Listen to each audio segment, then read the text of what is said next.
bench. Yeah, he really did, and right when they needed him as well, the injury, and he got in there and basically controlled the offense and threw a nice little pass into the corner for a touchdown to Galladay, and then he hooks up with Galladay again down the field, throwing a laser, and that got him in position to score the go-ahead points. And then the defense took over for him on a Boomer Mays interception, basically sealing that win for the Huskies. Toledo no longer undefeated, ranked number 24 in the initial college football playoff rankings as Toledo goes down. And of course for Buffalo, the senior quarterback Joe Licata, Ray, he's done just about everything for the Bulls. Yeah, he'll make his 38th career start tonight. He's a grizzled veteran, makes very good decisions, extremely accurate in the short passing game, in particular to his tight ends.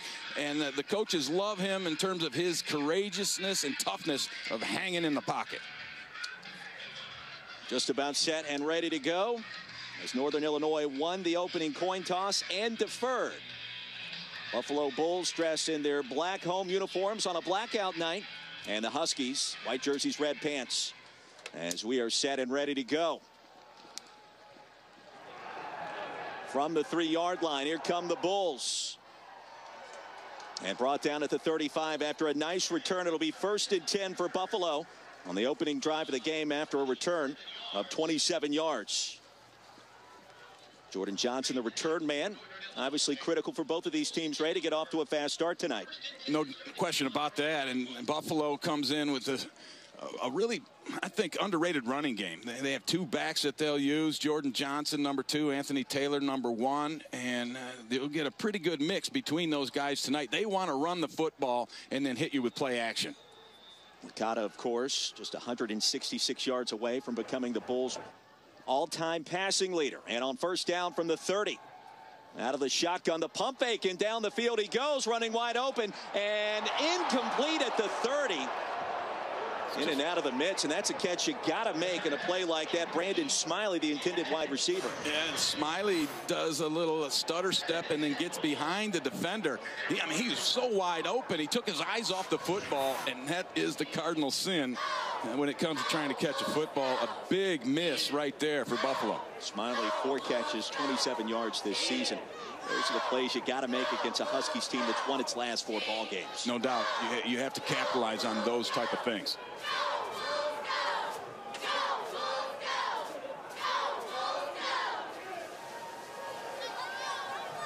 Empty backfield, 5 wide on second down. Licata with time, and the pass incomplete. So back-to-back drops right out of the gate for the Buffalo Bulls. And McGill drops that one, and he had every receiver, all 5 of them across in that empty formation, run a cut to their left. So depending on which side you're on, it's either an in or an out cut. But that is one that has to be caught. 0 for 2 and drops for this Buffalo receiving corps. Bulls have struggled on third down throughout this season. In the midst of a 3-game winning streak, but they've struggled on third down, still 19 for their last 60. A lot of those are 3rd and longs, Roy, that they get themselves caught in by throwing the ball on the first couple of downs. 4 wides. Pressure comes. Licata down the field. Pitch and catch. Needed 10, gained 12. And the drive continues for Buffalo. Nice job by Licata of avoiding that rush. It looked to me like he ducked initially, expecting to get hit, but he got away, and that created a little bit of time for his receiver McGill to get himself open. Brought down by Marlon Moore. You might not recognize this. That's a huddle that you're seeing from this Buffalo football team. They will go fast at times, but they are a huddle-up unit, like to possess the football, keep their defense fresh. Anthony Taylor now in the backfield. Bulls need to run it effectively tonight. Here they go play action. And in the flats, find his big target, Ron Willoughby, who makes a move and into the red zone, spins his way down for the first down after a gain of 30 yards. And Willoughby is the receiver they like to throw the ball deep down the field to. Not really known for his shiftiness necessarily, but he gets a big cushion and he makes the move, and then it's a foot race down the middle. And that's just shabby tackling, a bad attempt. You leave your feet to try to make a tackle. A lot of times you're going to end up with a face full of turf. He'll be the 2nd leading receiver for the Bulls. Buffalo loves to throw it to the tight end. Matt Weiser is a player to keep an eye on, 89 in black. And the handoff. And some misdirection crossing the 15. It'll be a gain of 4 on first down. And brought down by Marlon Moore.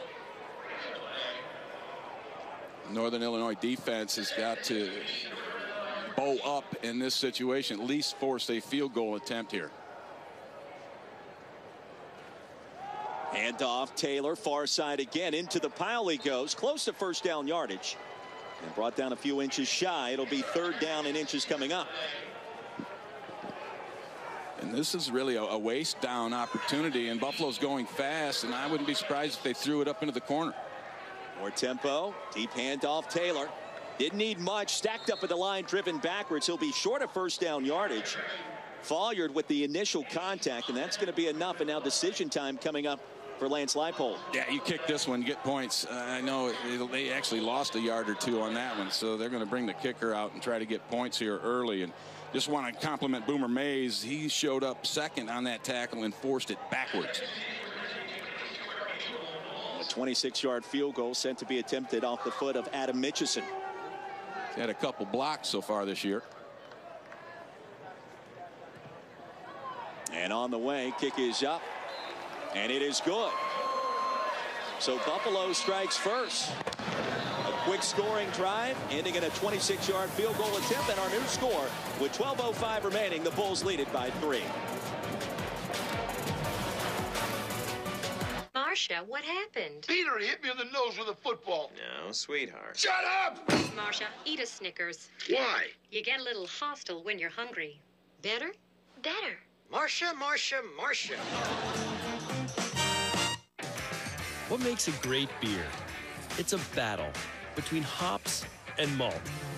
No matter how long you dig or how hard you work, Wrangler Comfort never lets you down. Wrangler 5-star premium denim jeans are built with a U shape. They don't cut into you like jeans with a V pattern. Wrangler. real comfortable jeans. Just steady, buddy. Steady, buddy. Never quit it. You fire it up.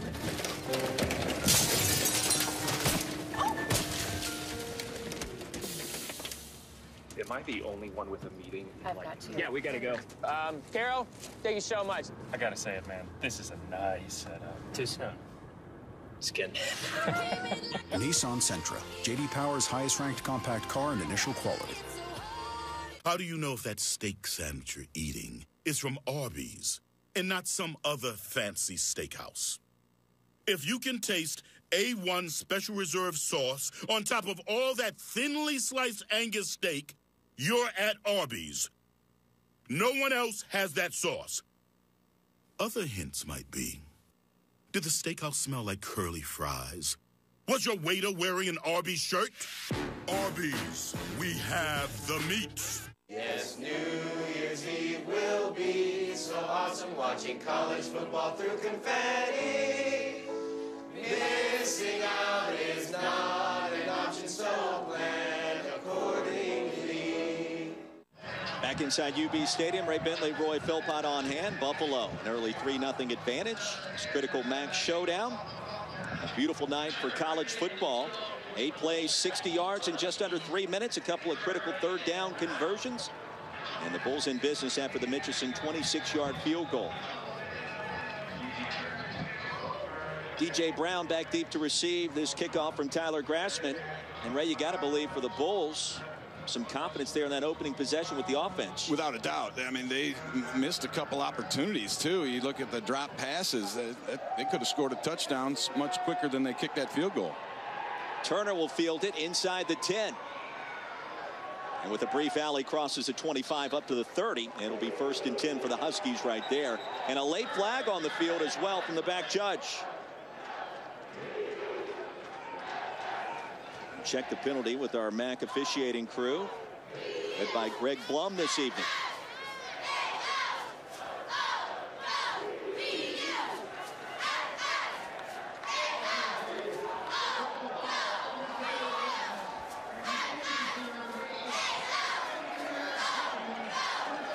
We'll back him up 15. Yeah, Liddell Fleming, a defensive end on special teams, got himself involved in a little something after the play, and it'll cost him.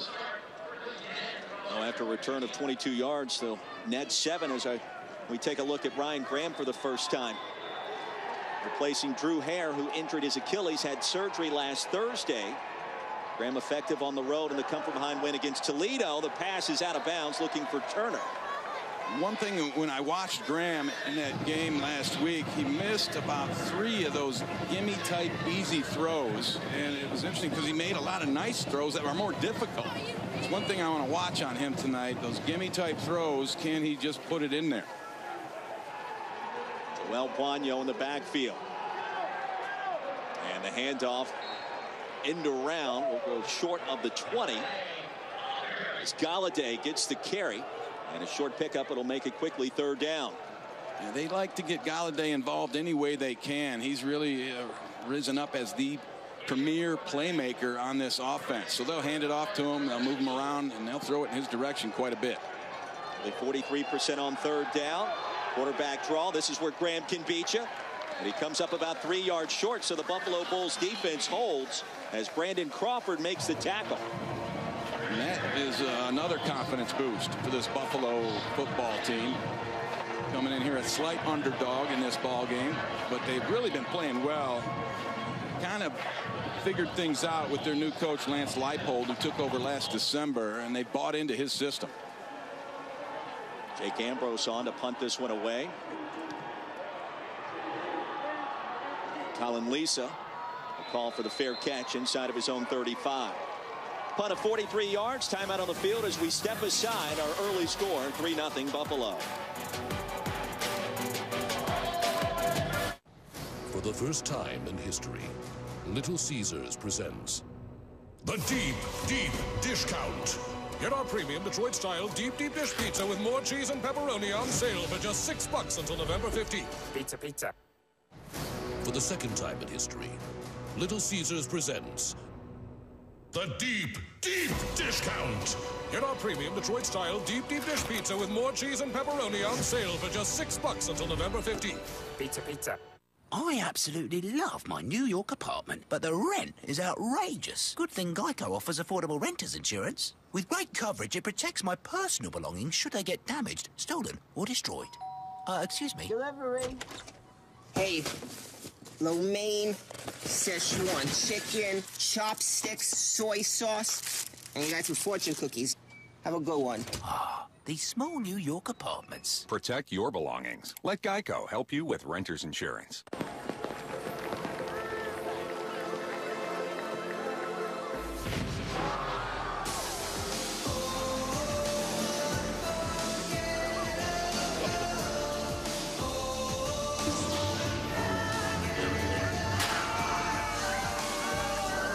The kind of wondrous moments that live forever happen here every day.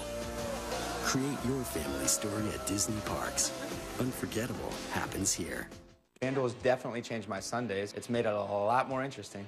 Get more excitement out of every single football game with FanDuel. And with immediate cash payouts and no commitment, you choose when you play. I've deposited a total of $35 on FanDuel and won over $2 million. Choose a one-week league, pick your team, and join the millions of people who've already won money on FanDuel. It's like the best adrenaline rush ever. Try FanDuel today and get a free entry into a 50-50 league. Just finish in the top half to win cash. Go to FanDuel.com and enter promo code CHIPS. ESPNU College Football Primetime is brought to you by Disney Parks. Unforgettable happens here.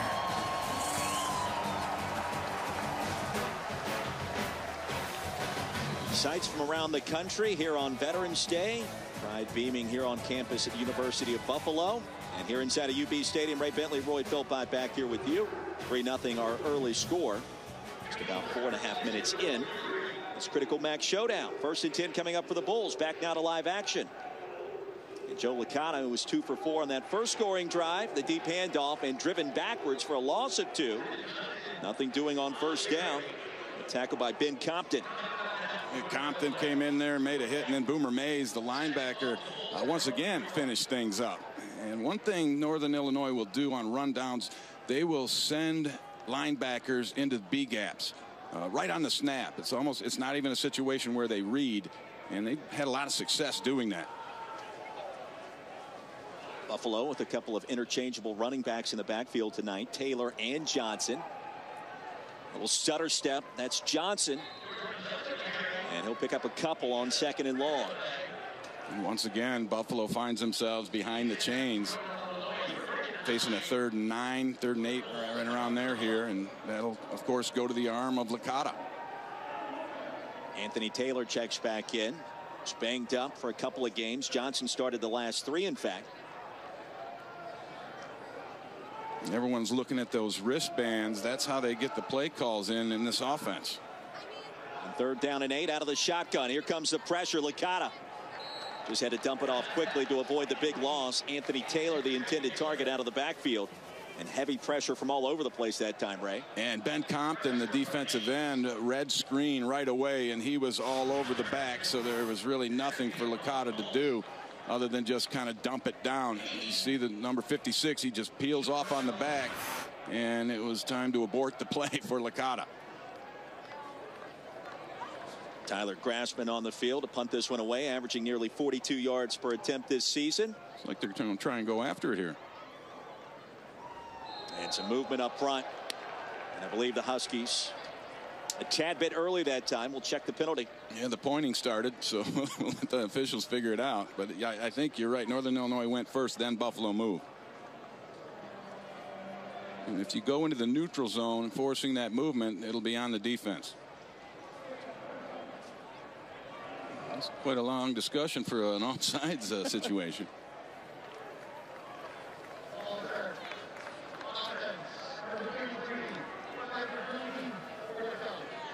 Penalty going against the Bulls. Yeah, they made the judgment that the man did not get into the neutral zone before the Buffalo offensive lineman moved. Threet's the guilty party. He's been banged up in recent weeks as a reserve linebacker. 4th down and long. Backup Grassman 5. Chris Beebe back deep to receive. That Chad Beebe. And from the 35, no fair catch. Dives forward. Crossing the 40, the son of Don Beebe, the former Buffalo Bills wide receiver. Net 6 on the return. And don't forget Saturday Night Football presented by Walmart as number 12 Oklahoma faces off with undefeated and number 6 ranked Baylor on ABC at 8 Eastern. Of course, this game has massive implications on the college football playoff next month. Saturday at 8 on ABC, also streaming live on Watch ESPN. Bears have won the last 2 against the Sooners. I'm liking the Sooners in this one. On 1st down, Huskies. Buono, his first carry. He's for positive yards. He'll net 2. That's the way it would go if the season were over today, but there's obviously a lot more football to be played, and I think 3 of those teams will be there, and the one that won't is Ohio State, in my opinion. Guys have struggled at times, especially quarterback without J.T. Barrett. Of course, he was suspended. And now we'll start this weekend against Illinois. Nick Gilbo, the tackle that time against Buono. They're being a little conservative here early on with Ryan Graham. And just keeping the ball on the ground, not really testing his arm out too much yet. Buono again, lassoed from behind, spins his way close to midfield. And Ray, he'll be caught down about a yard short of 1st down yardage. Yeah, Damone Harris makes a great play coming off the edge.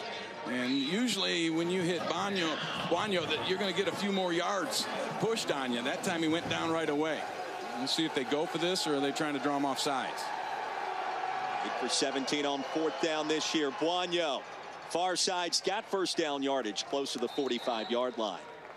Great patience by Buono. When I watch him on film, that's one of the things. He's such a great cutback runner because he's not in a big hurry. He lets that blocking develop and then gets himself into the hole. Here comes tempo. Buono leads the MAC in rushing yards. A patient runner this time and fortunate to get back to the line of scrimmage. Brought down by Chris Ford. And his center, Ness, Andrew Ness, was leading the way, pulled outside to try and get in front of it. This Northern Illinois Husky offense is much better running straight ahead as opposed side to side. Out of the pistol on 2nd down. Graham with time now takes off and slides down safely inside the 40. It'll bring up 3rd down and 4. Gilbo credited with the tackle. And that, when we spoke with the coaches, Rod Carey and Bob Cole, the offensive coordinator, they emphasized the athleticism of Ryan Graham and his running ability. 3rd down. Extending forward, had to make the 45. And that'll be good enough to continue the drive as Jordan Huff gets his first carry of the ball game. And Huff's an impressive runner too. Big 5'11", 218 pounds. He's a load. And you see Rod Carey, 3rd season in DeKalb. As Huff near side picks up a couple more. This tempo has been fierce by the Huskies. Yeah, they've got it ramped up pretty good right now, and they've got Buffalo on their heels a little bit, a little unorganized, trying to get lined up. 2nd down and 5. Under 7 to play in a fast-moving first quarter. There goes Huff. Keeps the play alive and dives forward down to the 15. Into the red zone he goes, and it'll be 1st and 10 for Northern Illinois. I wouldn't be surprised if Buffalo were to take a timeout here to try and slow this offense down, because they are really using the tempo and the pace to get things done right now. After a gain of 12, back to live action. Ryan Graham, nowhere to run this time. Brought down for no gain. Dadabo. This is the area of the field, Roy, where they like that +1 running game, which means the quarterback is that one, and you'll see a lot of quarterback keeps when they get down in this area. 11th play of the drive. Play action towards the end zone, and it is caught for the touchdown. Kenny Golladay brings it in, and Northern Illinois its first lead of the night. And Golladay just outbodied Marcus Baker on that slant route, and it's a mismatch physically. Golladay is 6'4", 200 pounds, working against a 5'10", 185-pound senior corner, and he's just going to win by getting his body in position to totally box out the defender. He's one of those players that stands out coming off the bus. Yeah. He's the guy I'd send off the bus first, just to get him thinking. 6th touchdown of the season for Kenny Golladay, the big hero last week in the win at Toledo. And the Huskies on the scoreboard for the first time tonight. They grab the 4-point lead. It's a slant inside. Golladay with the big body gets it, and the Huskies up by 4. Texans Bengals at 8:15 Monday on ESPN. Remember writing letters to Santa? Scrawling heartfelt words to the big man in the red suit who could make all your wish list come true. Bring those memories back at Santa's Wonderland in Bass Pro Shops with crafts, games, and a picture with Santa, all for free. No jeans are both comfortable and good looking. Still not getting it. Can you please tell him? Actually, New Lee jeans are both comfortable and good looking. Yes. So put the jeans on. What's the matter with this? Everything. New Lee jeans with active comfort denim. Comfort never looked so good. This New Year's Eve will be so awesome. The stars have all aligned. So match your jerseys and cummerbunds, 'cause now it's playoff time. Yes, New Year's Eve will be so awesome, watching college football through confetti. Missing out is not an option, so plan accordingly. When you got a lot on your plate, having one tool to get the job done helps you work smarter. Craftsman Tools have a long history of making tool sets that help you move from job to job without skipping a beat. Like this 42-piece 3/8" dry bit socket set. No need for all those hex keys anymore. This ratchet set does it all. With all these bit sockets and an extension on the ratchet, I can get into all the tough-to-reach places, saving my knuckles and saving time. With this set, I have all the tools I need to get the job done quickly. No more hex keys. Just get this handy 42-piece set. Get it now at 70% off for only $29.99. And Craftsman hand tools are protected by a lifetime full warranty. This holiday season, Craftsman tools are the perfect gift for the one who keeps things moving around your house. With their first lead of the contest back here in Buffalo. Ray Bentley, former MAC Player of the Year, alongside of Roy Philpott. Glad you could join us tonight. Kenny Golladay has been rock solid. 11 plays, 59 yards in just over 3 minutes. Some of the fastest tempo we've seen in a while. Yeah, Ray. they had it cranked up, and it's easy to go tempo when you're running the football. You know, you don't have guys having to run back to get lined up and all those things. Johnson watches it go out of bounds. And the penalty coming up against Northern Illinois.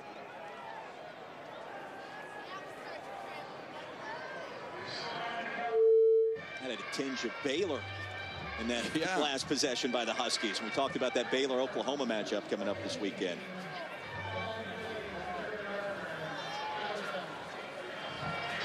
And of course, if you want to watch that matchup, if you're out and about this college football Saturday, don't miss any of the action while you're on the go. Stream any game live by downloading the Watch ESPN app or by going to watchespn.com. And of course, that app is free. Important time of year in the world of college football. Now 2 weeks into the college football playoff rankings. Play action on first down. Joe Licata looking downfield and short arms that one. A late penalty flag on the field near the 32 as a pass falls incomplete. He's going to call defensive holding, it looks like here. There was a receiver trying to get to the flat. Number 8. 10-yard penalty, automatic, first down. And Liddell Fleming latched onto him.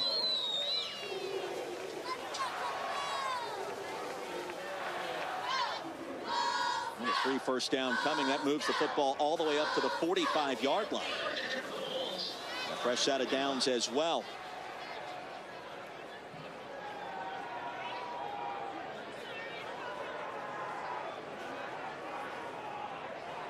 Trips to the near side. They'll send Weiser in motion. And the handoff goes to Taylor. Stacked up behind the line of scrimmage, and he'll lose a yard on that play. Good defensive play for Northern Illinois. William Lee getting across there, getting into it. Peyton as well. And this defense has been pretty stout, except for a few pass plays there early on. Lead the MAC in interceptions this season with 14. And just like Buffalo, a nice come from behind victory a week ago, as we referenced earlier, against Toledo. Backside pressure picked up, floats it downfield. Willoughby, and he makes the catch in traffic inside the 30-yard line. Strong hands on that sequence, Ray, and it's 1st and 10 coming up for the Bulls. Lurie in coverage. And the key was they picked up the blitz, and they gave Licata time to get the ball down the field. It'll be the right side of your screen. The back does a nice job of cutting the linebacker, gave Licata the chance to throw it, and Willoughby went up and took it. Bulls go tempo after a 37-yard pickup. Gain of 4 on first down. If Buffalo can manage anything in the ground game tonight, Ray, you got to think that's going to be critical for their hopes. It will, because they want to throw the ball deep. And to do that, you have to establish the run. Towards the end zone, same play. Willoughby shoved out of bounds. He came up with that. Made the catch, and they're going to say it's incomplete. He was out of bounds. What an effort, though. And Willoughby has made a few catches like that throughout the course of this season. A big one-hander last week against Kent. The ruling in the really field is that the receiver did not establish himself back in bounds. It is an incomplete pass. Third down. At the end of the play. Logan was described to us as the most fundamentally sound cornerback on the roster, according to defensive coordinator Jay Neiman this week. And on third down, Licata with time, floats it deep once again, incomplete. And outstanding coverage. Albert Smalls looking for Robinson, and he just cut him off at the path right there, looked like, Ray. Yeah, it looked to me like he had his hands on Robinson as well, but was able to get away with it. Reserve wide receiver from Canton, Ohio. 4th down coming up. And the field goal unit back on the field. Here's Adam Mitchison. His long this season, 46. This will be a 41-yarder from the right hash.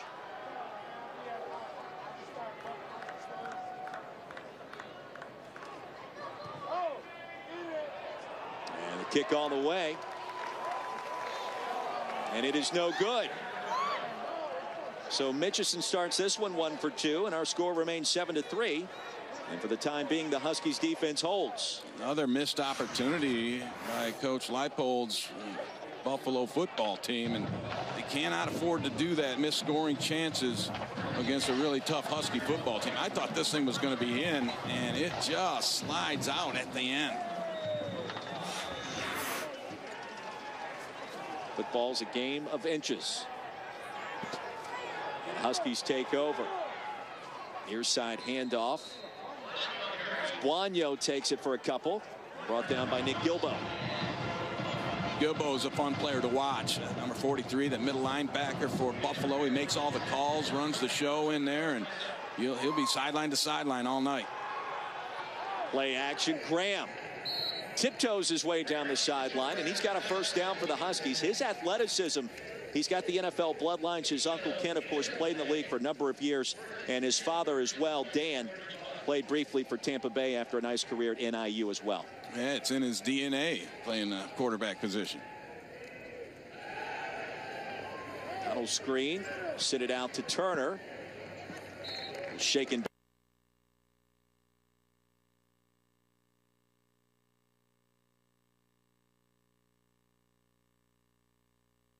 Alive is going to be wrestled to the turf close to the line of scrimmage. Clinton Earl made the tackle. Good coverage down the field. There was nowhere for Licata to go with the football on that one, and it's not his strength when things break down in terms of being able to take off and make a play with his legs. That's just not Joe Licata. So after the fast start by Buffalo, back-to-back scoring drives for the Huskies. And a critical possession all of a sudden right now for the Bulls.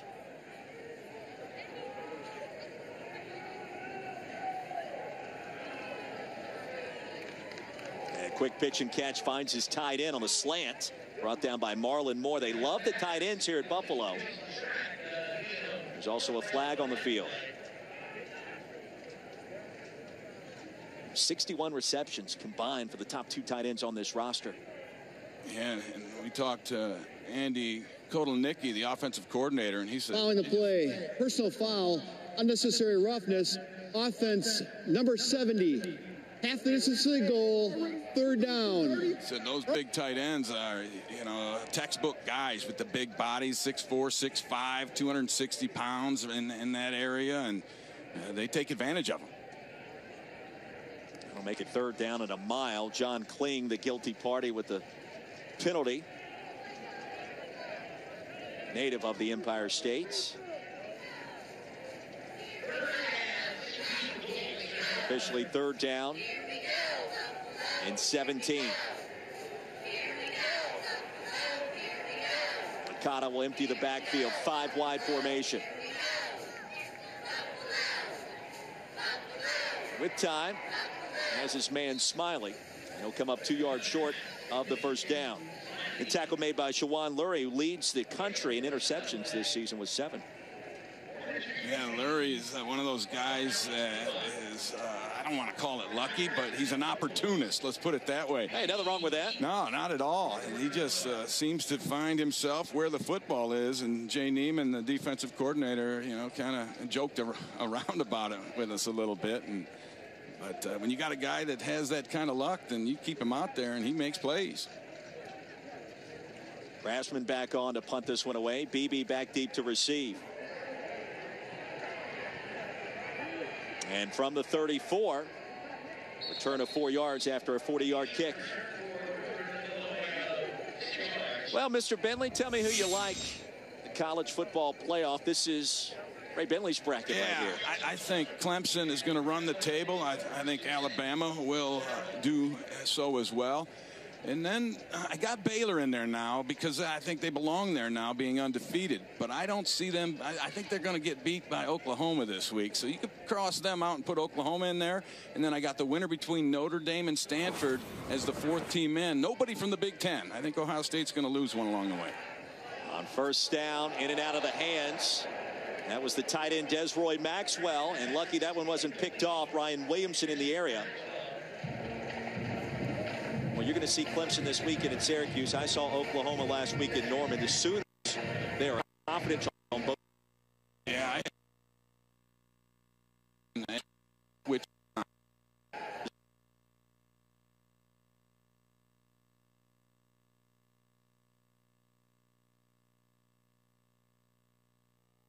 number 19, Kenny Galladay, on a scissors route, a little crossing route, but Buffalo did a great job of creating too much traffic in the middle, and Galladay wasn't even able to get through there. interesting conversation this week with NIU offensive coordinator Bob Cole. He said they'll carry about 75% of the offense with Graham in there. As the punt is end over end and sliced out of bounds. It'll be 1st and 10 for the Bulls. So a big stop for Buffalo's defense, trailing by 11 after a 27-yard punt. And this offense has to get going with the running game a little bit better. Just 12 yards carrying the football thus far. And that is not going to set them up to pass the ball, which is really how this operation works for Buffalo. The pass is the countermeasure. They want to establish that running game first and then take their shots down the field, which they've been successful with a couple times tonight. And the jump ball to Willoughby has been effective here in this first quarter. Licata going to throw on 1st down again with time. And in traffic, delivers a pass incomplete, bobbled out of bounds. That's Lurie again. And they're going to say it's picked off. Yeah, I thought he got the feet in. It was a great toe tap by Sean Lurie. Never gave up on the play. And we'll take a look at it ourselves, and you can be the judge. Did he get the toes down and have possession of the football in the field of play? If so, that would be his 8th interception of the season. To me, that's pretty... I don't see the ball moving. That's the key. He maintains possession. The ruling on the previous play of an interception is under further video review. Right, if you didn't know any better, you would think that Lurie was the wide receiver there. He had those kinds of skills. Right, he played it that way. And Harold Dinas, our replay official, is taking a look at it right now. Up there with him, Stan Evans, a communicator, a couple good fellas that I've worked with in the past, and they are a pretty sharp group. I believe they'll do this rather quickly. It looks to me like it's an interception, the 8th of the year for Sean Lurie. It's amazing how turnovers work in football. Sometimes it's just cyclical. One year you get a bunch, the next year virtually nothing. And this year has been the year for Shawan Lurie, a sophomore out of West Palm Beach, Florida. Led the country coming in, and that's one of the reasons why. Hands like that. Yeah, that was just a really skilled type play. Knowing where he was on the field and getting the, I think he had both feet in. To be honest, that'd have been good on Sunday. Now the ruling on the field, of course, an interception. It has to be indisputable video evidence to overturn it. After review, the ruling on the interception is confirmed. 1st down, Northern Illinois. 100%, and that was the 5th deep shot of the night for the Bulls. Just completed one, and that one the takeaway, no question about it. I mean, that's indisputable video evidence that that was the proper call. 1st and 10 for the Huskies from their 40. And out of the pistol, Graham will throw the screen. Turner couldn't corral it, and the pass falls incomplete. He lost his feet is what happened. He initially had the ball and then tried to turn upfield, slipped, and then dropped it. But it was a little bit of a late throw. Graham had trouble getting the football the way he wanted it to get it out there. Turner in motion, gets the handoff. And the end-around play crosses the 45, a quality pickup on 2nd and long. Yeah, Nick Gilbo shows up for the tackle again, the middle linebacker running sideline to sideline, getting in there. And Buffalo is crowding the line of scrimmage trying to stop that run right now. That's the end of the first quarter. Time out of the field. Well, a fast start for the Huskies. A couple of touchdowns, Ray. An impressive start for Northern Illinois with an early 11-point lead. Yeah, and they getting it done by throwing it in the air for Northern Illinois, making plays all over this football field. And when you have it going, you hit the hammer and get to the edge. And Wanya went to the house. 14-3, the Huskies.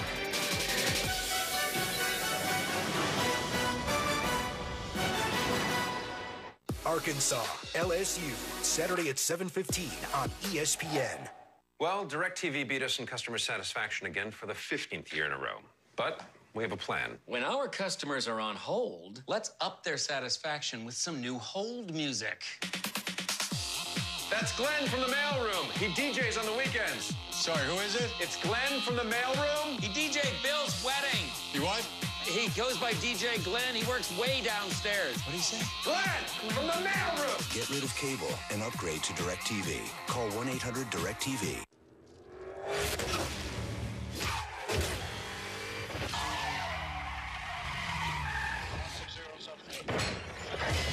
Pennzoil is taking synthetic motor oil performance to a whole new level.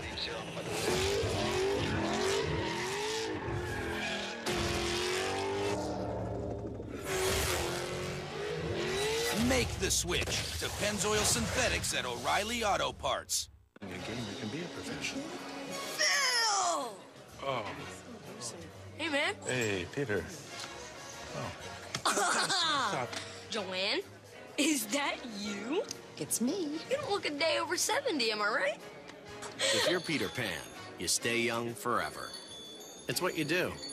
If you want to save 15% or more on car insurance, you switch to Geico. It's what you do. You make me feel so spring has sprung. I really want a cupcake. But not the calories. Little sweet sliding down the banister. Someone crying because they can't have a cupcake? I didn't cry. On the inside, you did. Little Sweet can hear that. You can? Don't worry. Little Sweet brought you some sweet zero-calorie treats called Diet Dr. Peppers. Oh, yeah. That is sweet. Little Sweet defying gravity. Is that Little Sweet? Diet Dr. Pepper. It's the sweet one. I'm a fan of things that go. I'm a fan of all things Shelty. When it comes to snacking, I'm a fan of hot and melty. I'm a fan of DQ. I'm a fan of DQ Bakes. 3 new oven-hot snacks like the Buffalo Chicken Snack Melt, only at your DQ.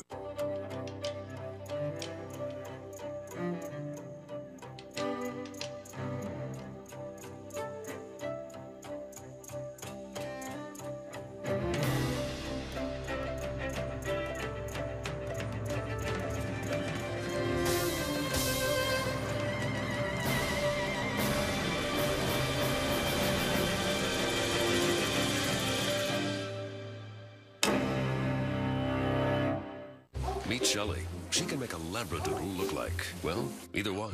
And she's a marketer. All it took was constant contact. Thanks to Shelley's emails, all her clients have wagging tails. Try it free at ConstantContact.com.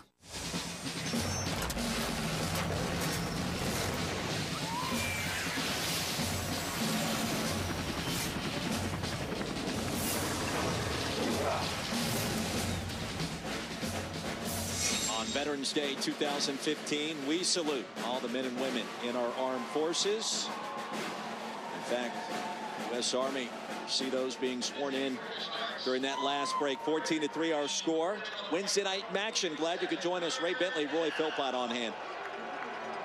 And third down coming up for the Huskies as Graham moves ahead. Short of first down yardage. It'll bring up 4th and short.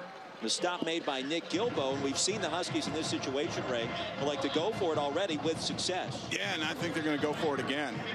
I'd be surprised, however, if Graham were to carry the football. This is where you take one of those big running backs, either Huff or Buono, and you slam them up the middle and count on that big offensive line. Buono at 226 pounds, Huff at 218. And the handoff straight ahead, stacked up near midfield. And this one's going to be close. It really is. And I think if the ball is marked on the 50, then they're going to give them that first down, and they must have gotten to the 50. So they signaled it, a first down.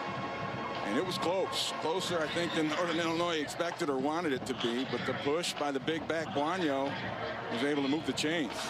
Rod Carey telling us this week he has great feet, outstanding vision, and it's his time this season. And that was great penetration, but the power, really, the push from Buono is what made the difference. More tempo, Buono straight ahead, and the near side run crosses midfield into Buffalo territory. And once they cross the midfield area, this is where the Huskies like to take those deep shots down the field. And I think Buffalo's set up for it with the way they've been running the football. I would not be surprised to see a play action shot here in the next couple plays. Buono short of the line of scrimmage, 3rd down and long after the tackle by Nick Gilbo, a former walk-on who's the heart and soul of this defense. I tell you, Nick Gilbo did a great job of wending his way through the traffic there, found himself a little window, shot through it, and made a solid tackle on a big back.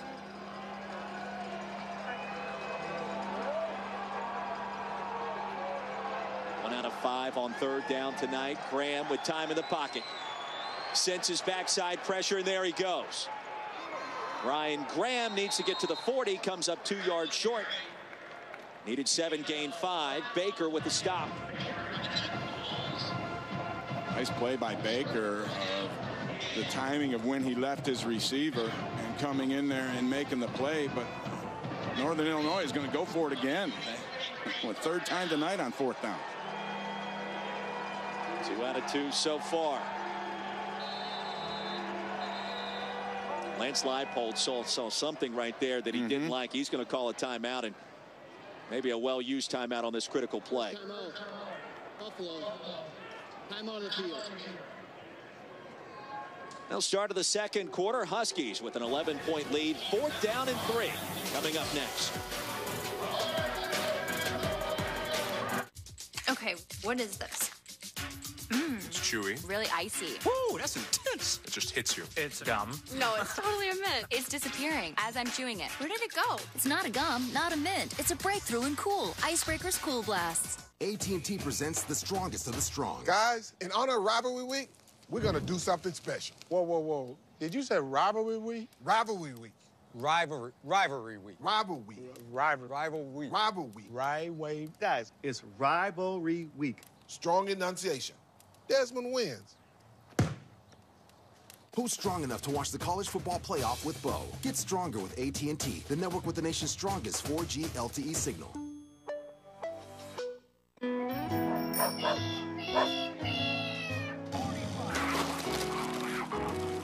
I'm watching that. Ew. Every Christmas is memorable. But a gift from Kay Jewelers makes it unforgettable. Because it's more than a gift. It's a memory she'll wear forever. And right now, you can save up to 30% on diamond fashions, like the incredible Diamonds in Rhythm at Kay, the #1 memory maker in America. Every kiss begins with K. What average underwear feels like. What Duluth Trading Buck Naked underwear feels like.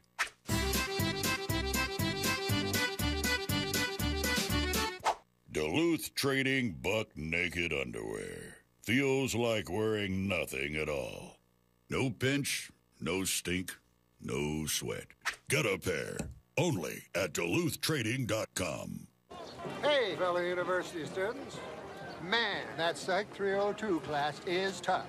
You know what makes me feel better? A great lunch, like this $5 fill-up from KFC. This popcorn chicken is made from one piece of chicken, not like those nuggets that come in funny shapes. Are you Colonel Sanders? Yes. I mean, no. I'm just a normal college student. It's finger-licking good. Well, a change of heart for Northern Illinois head coach Rod Carey. After the timeout, he decides to punt it. So Lance Leipold, a nice decision there instead of going for it on 4th down. Yeah, I like the decision by Coach Carey.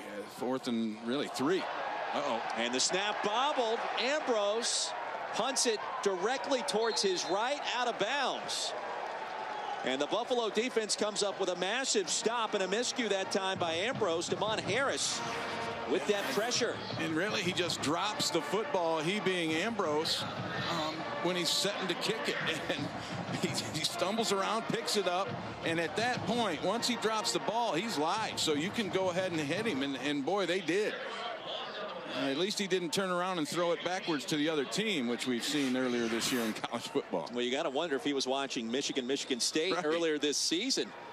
Case of the dropsies by the punter as Jordan Johnson checks in at running back for Buffalo suddenly with new life. And out of the power formation, Johnson tap dances his way. He'll gain 2 on 1st down. The tackle by Compton. Johnson's done a real nice job for the Bulls this year. Anthony Taylor, the #1 back, injured, missed a couple games with an ankle injury, and that thrust Jordan Johnson in the spotlight, and boy, did he respond. A high school quarterback, kind of a dual threat guy back in the day, but he has proved his worth with this football team.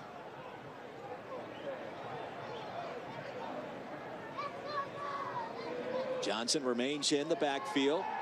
Play action, Licata floats it deep again. A dangerous toss, and is it picked off? No, out of bounds. Marlon Moore thought he had his first interception of the season as the leading tackler for NIU. And Licata left this one just hanging out there. A late decision to throw it. And I don't think that Lisa was able to time his jump because of the proximity of the defender. Moore was kind of draped over the top of him a little bit. The ruling of an incomplete pass in the previous play is under further video review. Yeah, and honestly, I was watching the other part, didn't see if his foot was even in the end zone, so we'll take another look at it. Ray, this is close. Sorry, in the field of play. Well, he goes over the top. He's got the football.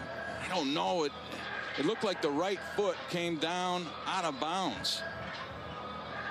You only need 1 foot down in the college game, and remember, it has to be indisputable video evidence to overturn the call on the field. Yeah, that left foot came down first, though. I'm going to say that's an interception as I see that look. That looked indisputable to me that Moore went up, had possession of the ball. The left foot came down inbounds first, and I didn't see the ball, even though he was moving it around. I didn't see him lose possession of it, per se. I'm with you. I think that's an interception. That would be Licata's second of this game. Morris, senior from Mobile, Alabama, left foot down possession. Then the right foot comes down just afterwards. Exactly. And I don't see any evidence of the ball being, juggled or moved around. He had both hands on it, firmly in the right hand. That ball never changed in terms of his possessing it. I think we're going to get a interception here. Harold Dynasty, a replay official, taking a close look at it right now. Well, my friend, if that's not indisputable video evidence, I don't know what is. Exactly. Right? Yeah. You and I aren't disputing it, that's for sure. Well, what an athletic play. We saw Shawan Lurie pick off Licata in the first quarter on a similar style of play. Brought it in right before going out of bounds. Let's check the call. After review, the defensive player did catch the ball. It is an interception. It'll be first down for Northern Illinois. 2 for 2 on the replays thus far. But what a great play. He said it by Moore, of going up there and taking that football like it was his own. Love it when the defenders are aggressive and go after the football like it's supposed to be theirs. And it's unfortunate for Colin Lisa, because had he had his feet right, he would have at the very least been able to break that thing up. But he was kind of it's almost like when you go up for a layup off the wrong foot and you can't get any elevation. Lance Leipold searching for answers after the block punt. Turner on the end around after the interception and spins his way for first down yardage, a gain of 11. Northern Illinois is missing Tommy Lee Lewis, their fifth-year senior speedster, who is the guy who usually takes those jet sweeps to the edge. And so they're trying to find another way to get it done, and Turner has been their answer thus far. Ar'Darius Turner, dynamic athlete for the Huskies.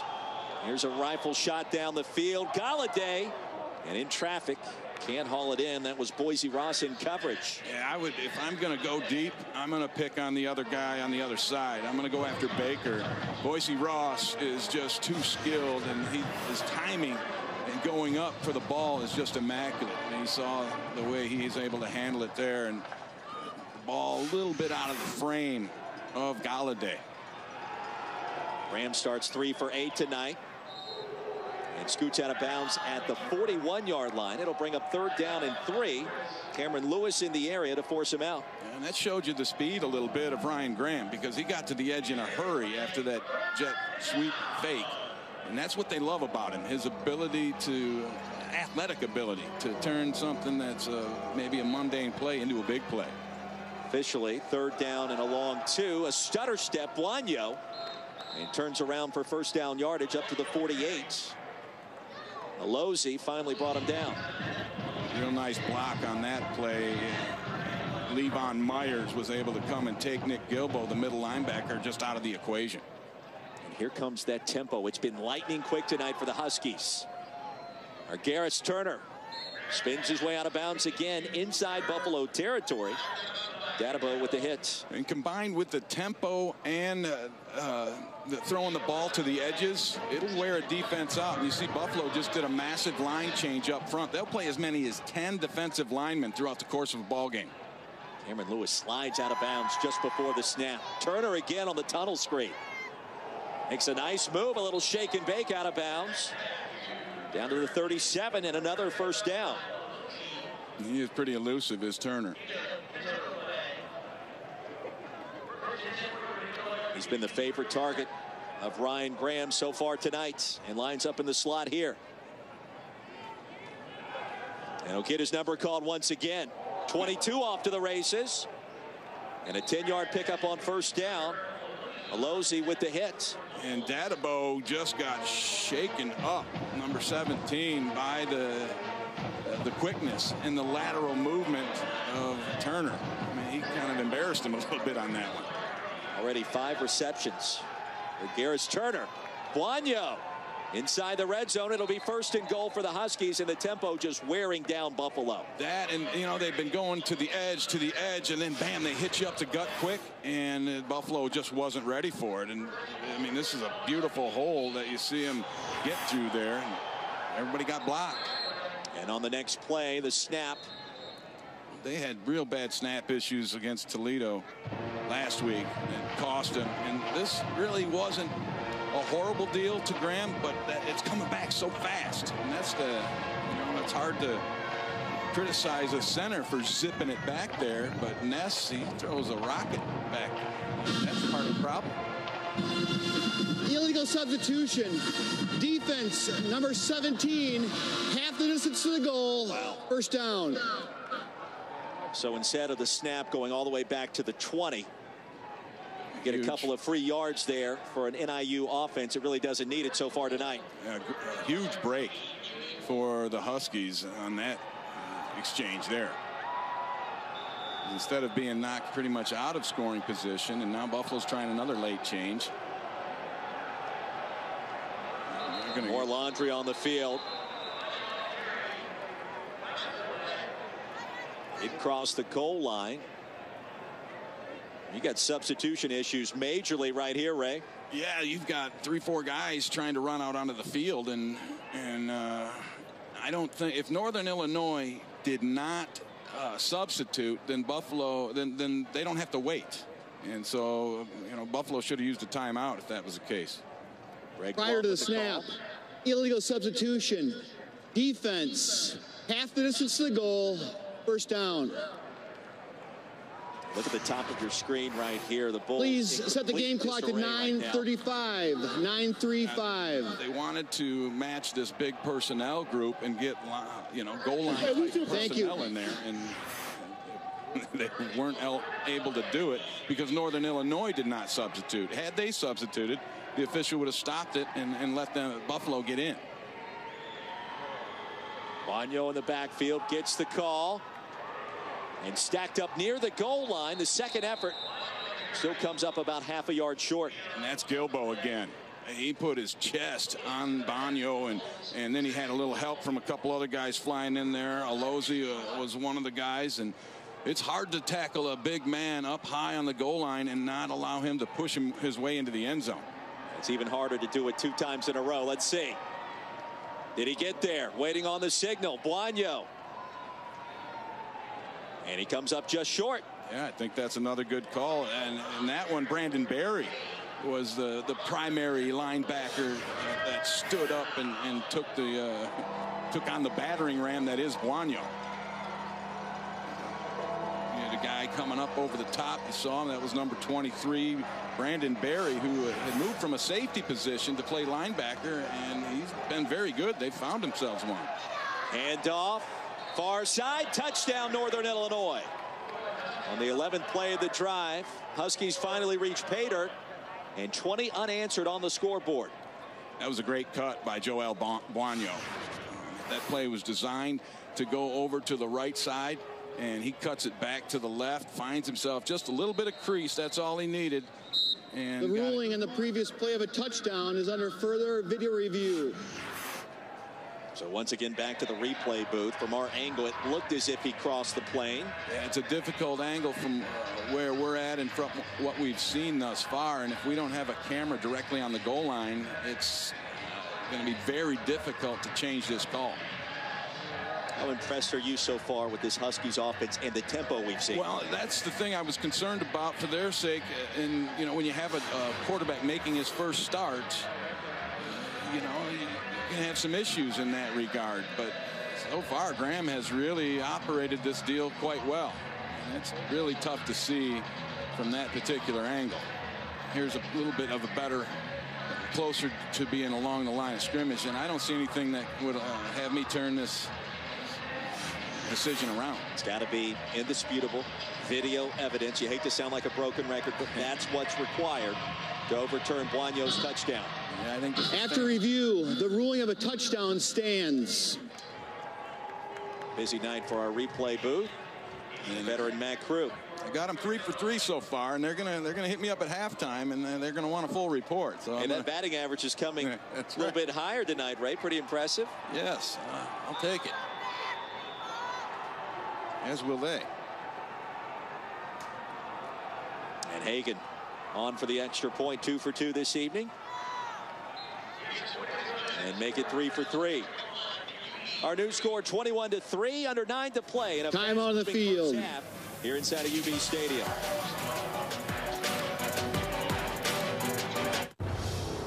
The beast was as long as the boat. For 7 hours we did battle until I said, "You will not beat me!"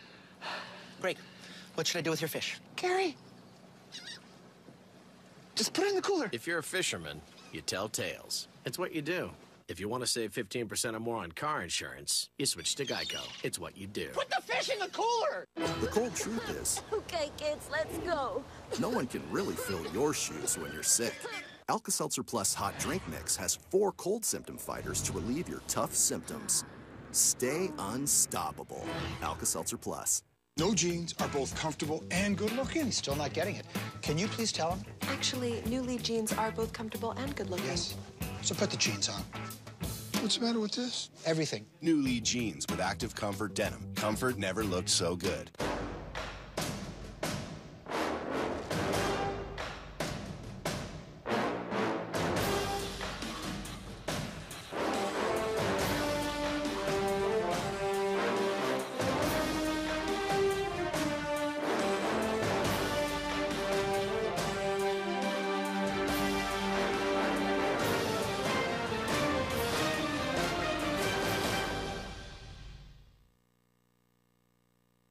FanDuel has definitely changed my Sundays. It's made it a lot more interesting. Get more excitement out of every single football game with FanDuel. And with immediate cash payouts and no commitment, you choose when you play. I've deposited a total of $35 on FanDuel and won over $2 million. Choose a one-week league, pick your team, and join the millions of people who've already won money on FanDuel. It's like the best adrenaline rush ever. Try FanDuel today. We'll match your first deposit up to $200. Go to FanDuel.com and enter promo code DIP.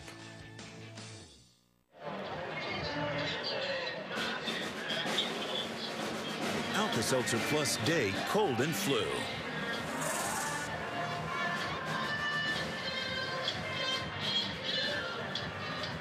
On Veterans Day, we salute our armed forces back here in Buffalo. Ray Bentley, Roy Philpott on hand, Northern Illinois.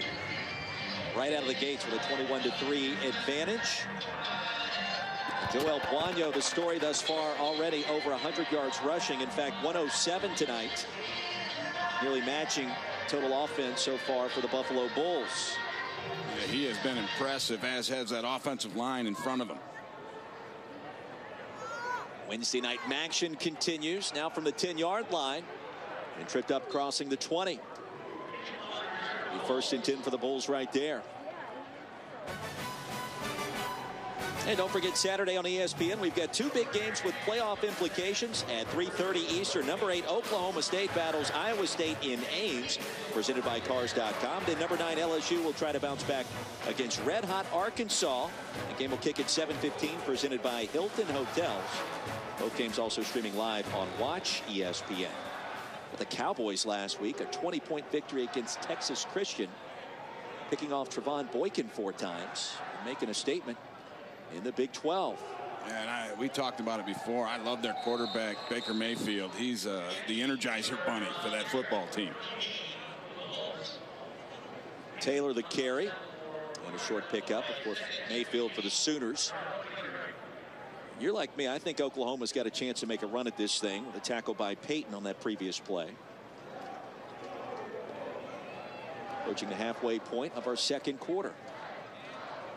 I think Buffalo's going to have to put the football in the air a little bit here.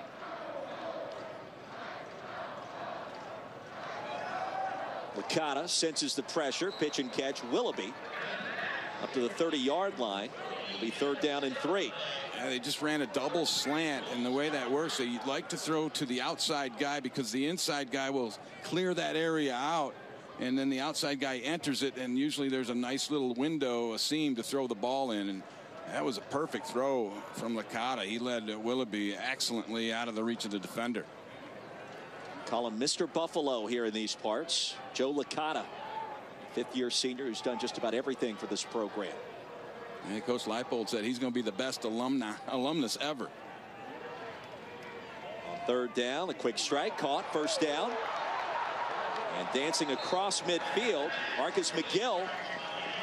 And the drive continues after a gain of 20. Marlon Moore the stop. Yeah, and this is the same exact play, and it's really a 3-man slant because you take the tight end and put him in as well because you see him cross the middle there, and that just clears out the front side hook zone, which is exactly where McGill ran into, and another perfect throw from Licata. They go Wildcat now. Here comes the Wildcat package with Jordan Johnson.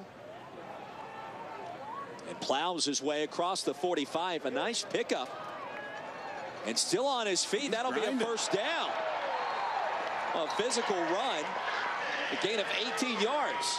And he had a little help with both of his tight ends. Matt Weiser first was kind of pushing him and helping him. And then Mason Schreck also at the end of the play was the guy assisting the ball carrier. And this Wildcat has been a really good package. Last week they ran it 7 times against Kent and won them for a touchdown, but it really helped them move the football. And they'll do it once again here as Licata splits out wide. And Johnson nowhere to run that time, brought down in the backfield. Yeah, that's Brandon Mays, the safety, and that's what Northern Illinois will do against this because there's absolutely no passing threat. They will move them safeties up to within 4 or 5 yards of the line of scrimmage, almost a de facto linebacker, and there's not enough hats to block them, and Mays found a little seam to come up and make the play.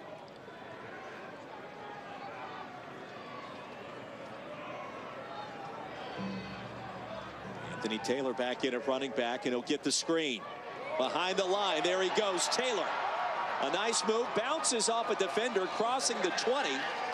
And after a gain of 15, that's another 1st down. Excellent play call by Kotelnicki, the offensive coordinator, putting the screen into the mix here, and then a great cut back inside.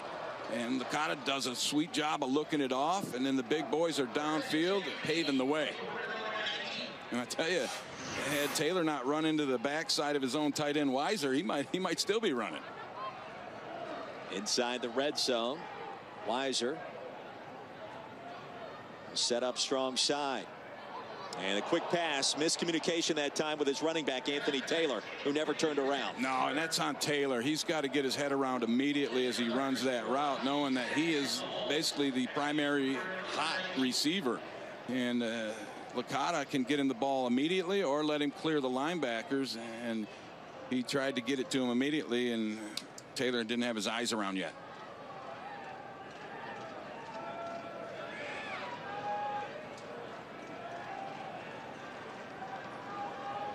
Second down and 10, under 5 to play in the first half. And the handoff. Pick up a couple by Taylor. Perez Ford with the tackle. And I mentioned earlier that Northern Illinois likes to blitz those inside linebackers into the B gaps and right on the snap, and that was the case. Boomer Mays shut that one off, forcing the inside cut where he had help. Haven't seen the tight ends involved nearly as much as I anticipated coming into this ball game. Let's see if they try to find him here in the red zone. 61 combined receptions this season to the tight end spot. They'll float it near the line. A dangerous toss. And there's the tight end. Yeah, a little tight end screen. Weiser with the grab, but it goes nowhere. Yeah, and Buffalo has just about every tight end scheme you can imagine in their offense. They're trying to take advantage of the strength and skill of their really outstanding pair of tight ends. I like how you framed it yesterday. It's kind of like dumping it down to the post in basketball. Yeah, a lot of and I haven't seen that yet today. They haven't seen those big boys post up yet. 36-yarder from Adam Mitchison, who's 1 for 2 tonight. This one from straight away. Snap, hold, kick on the way. And it is no good. Yeah, just straight up wide right, which are the 2 words you don't like to hear, at least in this area. An accurate kicker coming into tonight, 1 for 3 this evening, and our score remains 21-3, Huskies with the lead. Oklahoma, Baylor, Saturday at 8 Eastern on ABC.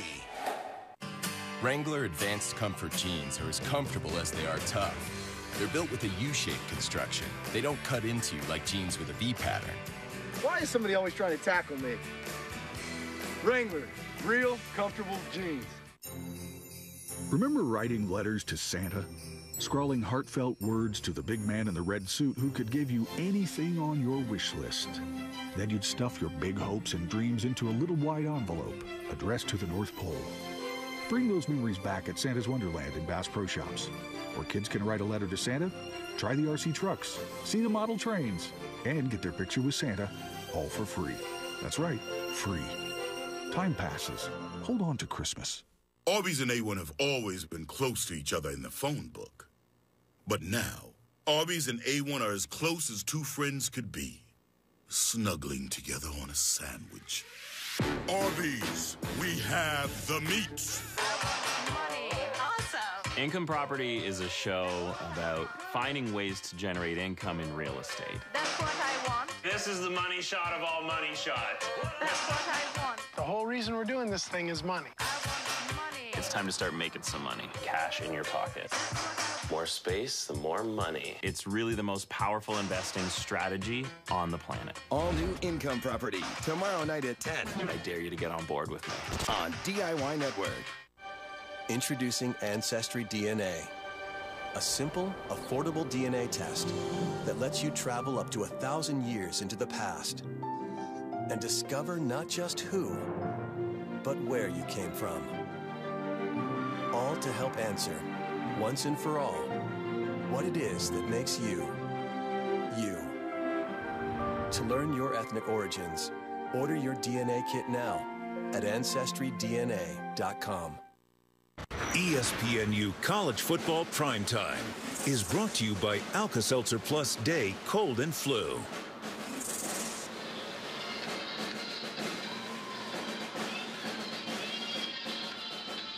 Back in Buffalo on Veterans Day, Ray Bentley, Roy Philpott on hand. Glad you could join us tonight. And a fast start for Northern Illinois, the Huskies, with an 18-point advantage. Time winding down in our first half. Inside of UB Stadium, Jordan Huff checks in. And the end around to Turner. Garris Turner, the far side, and a quality pickup on first down brought down by Williamson. And the first guy rarely has a chance against Turner. He's that quick laterally. And Brandon Crawford, the injured bull on the far side. It is a chilly night here in Buffalo, but not as bad as it could be this time of year. That's for sure. And with a timeout there, we'll step aside as well. 21-3, 3:11 remaining, first half. I really want a cupcake, but not the calories. Little sweet sliding down the banister. Someone crying because they can't have a cupcake? I didn't cry. On the inside, you did. Little Sweet can hear that. You can. Don't worry. Little Sweet brought you some sweet zero-calorie treats called Diet Dr. Peppers. Oh, yeah. That is sweet. Little Sweet defying gravity. Is that Little Sweet? Diet Dr. Pepper. It's the sweet one.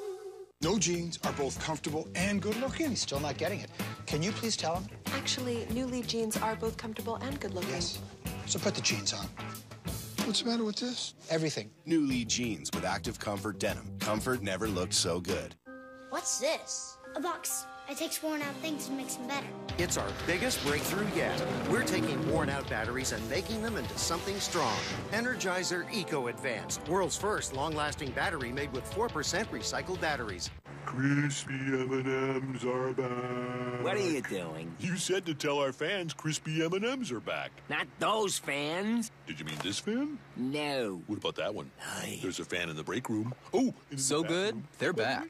What is that? It's a wing ring. I ask it what kind of wings I should have, and it tells me. I want to ask it a question. I got like 2% battery. You have battery in a ring? All I know is like, no, you can't use it. 100% all-white meat boneless chicken wings in 6 delicious flavors. This is how you Sonic.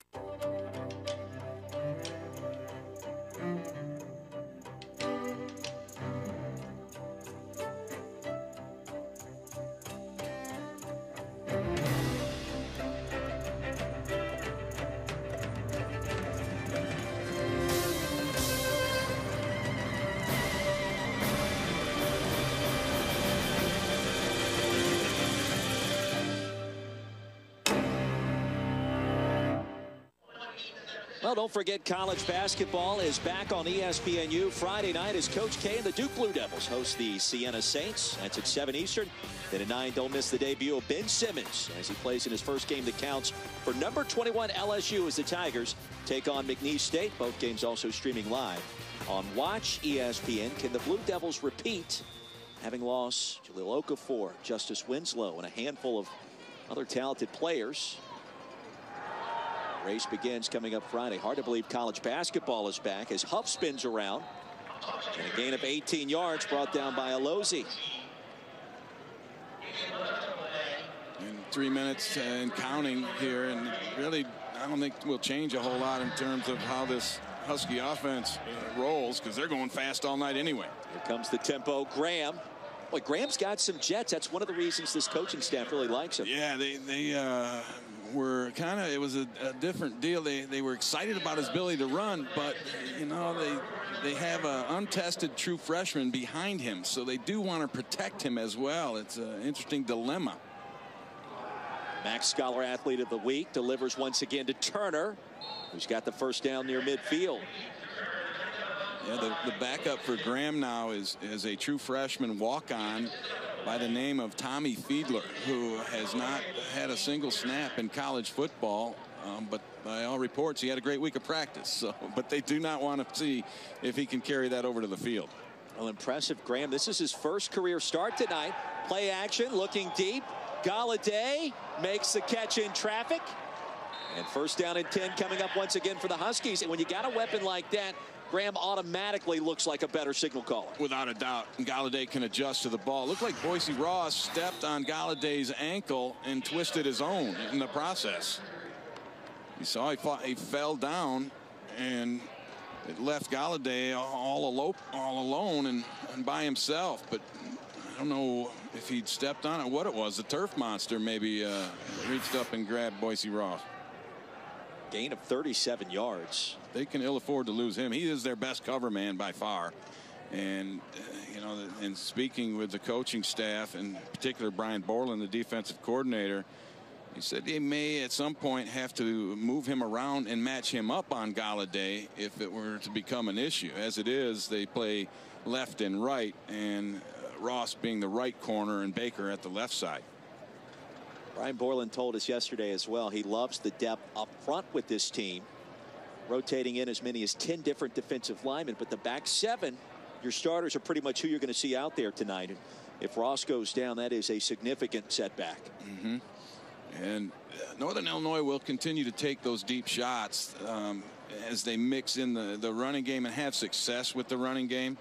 They will hum it down the field. They're 2 of 6 on the deep shots thus far tonight, and you see it again.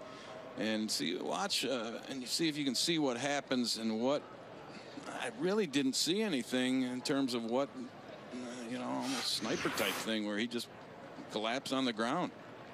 Well, finally up and moving and walking off pretty much under his own power, so that's encouraging for Ross. Might be one of those ones he can shake off and get back in the ball game. Time will tell. Cameron Lewis is the backup, just a freshman from Detroit. After the gain of 37, Huskies Back in that scoring zone once again with just over 2 to play in the first half. And crashing ahead towards the 11. Gain of 2. I would not be surprised if Northern Illinois tries to get Galladay on Cameron Lewis and test out that true freshman and see if he can handle it. Here comes more tempo. Baker matches up against Galladay for the time being. And Graham directing traffic in his first start. A boatload of tight ends in there right now. Fires a pass, caught at the 5. And spinning down inside the 5-yard line, close to a first down. Galladay makes the grab. He's been everywhere tonight. Brought down finally by Brandon Berry. Yeah, I was going to say they threw it to one of them tight ends because Galladay looks like That's one right. with that body size out there.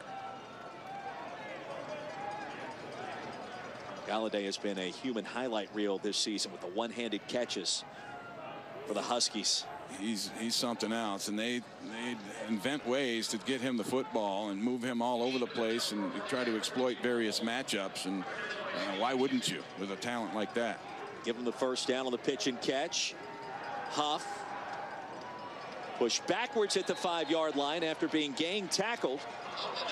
Really great play by the linebacker Brandon Berry. He stayed behind it with the patience, and all of a sudden it showed up and he was right at home where he was supposed to be and makes a solid tackle. 49 seconds remain in our first half. Second down and goal coming up for the Huskies.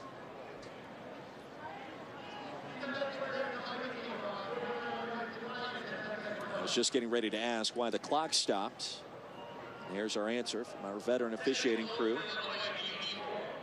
Out of the MAC. Hard count, trying to draw the Bulls off sides. Huff in the backfield. Graham calls his own number, pushes the pile, and it'll be called down inside the 1. A hit by Nick Gilbo. Graham got up behind the pulling guard, Max Sharping, who did a nice job of getting a push, and they're about as close as you can get without putting it into the end zone. Graham and his mobility on display this evening in place of the injured starter Drew Hare. And with 14 seconds remaining, Coach Carey calls that timeout. So 2 remaining to negotiate this final play, perhaps on offense, just short of the goal line. Yeah, and they really have, I think 2 downs. I know it's third, but I don't see them wanting any kind of field goal here, especially inside the 1-yard line. Rod Carey is probably going to put that offensive line to work.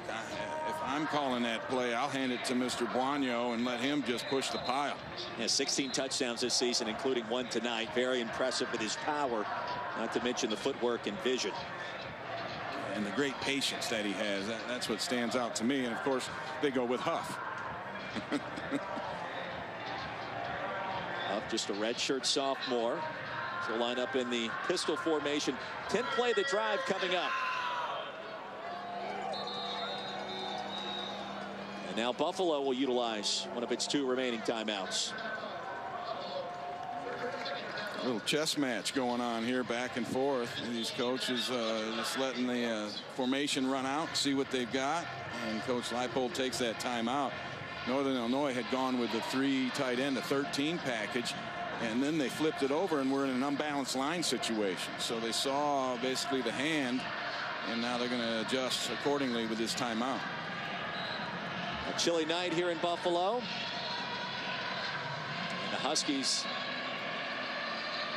This is actually balmy for Buffalo this time. You got to remember where I'm from. I know, a southern guy. Actually, it's really not that bad. We'll get your blood thickened up in no time. So he's going to spread it out, and this tells me to look for a quarterback run or a quarterback rollout until they shift back inside. Huff in the backfield, 3rd down and goal. Galladay in motion, deep handoff. Huff, touchdown, Northern Illinois. Yeah, great block there by the center. Andrew Ness just took the nose tackle and just pushed him completely out of the way, creating a tremendous hole.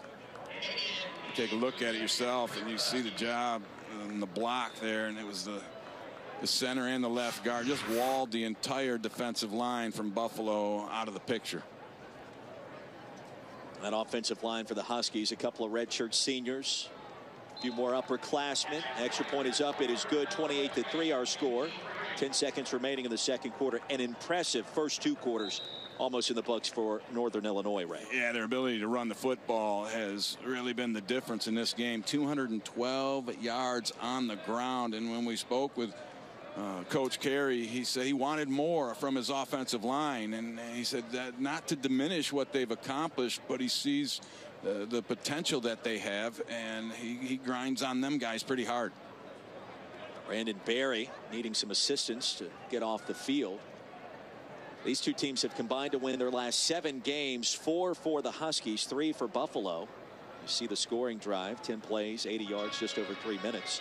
Quick strike ability for Northern Illinois also been on display. Yeah, and that's the beauty of their offense. It's so well-rounded. They can pound it at you, but they also have guys that are home run threats with the likes of Galladay and the speed and agility of Turner.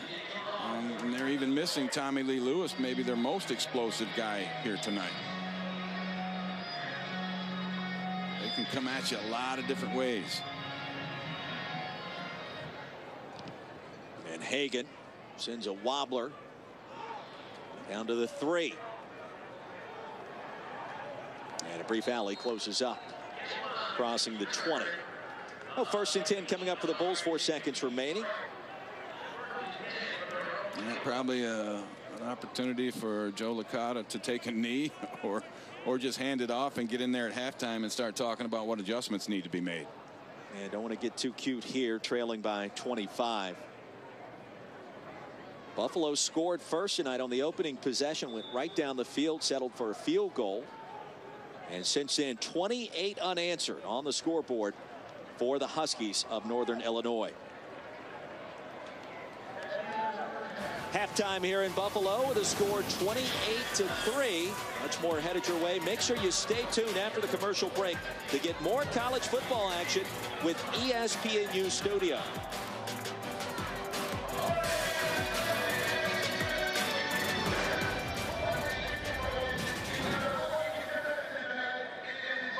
A gamer can be a professional. Phil! Oh. Hey, man. Hey, Peter. Joanne, is that you? It's me. You don't look a day over 70, am I right? If you're Peter Pan, you stay young forever. It's what you do. If you want to save 15% or more on car insurance, you switch to Geico. Feel so young. It's what you do. You make me feel so spring has sprung. Because we are modest. They think we can't be unforgiving. Because we're known for our manners. They think we can't reign supreme. Because we're not fueled by the spotlight. They think we won't steal it. Because we work out on the frozen tundra. They think we won't bring the heat. You know what we say? Nothing at all. Here on our turf, on our field, we keep our heads down and our eyes up. And no matter what we face, we answer with sweat. Because action speaks louder than words.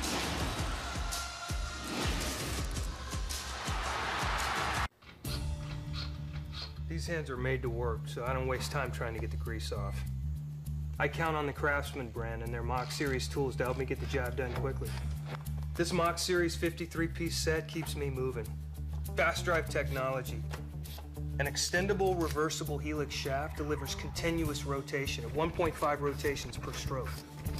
So I can roll through bolt after bolt. You get it today for 50% off, now only $49.99.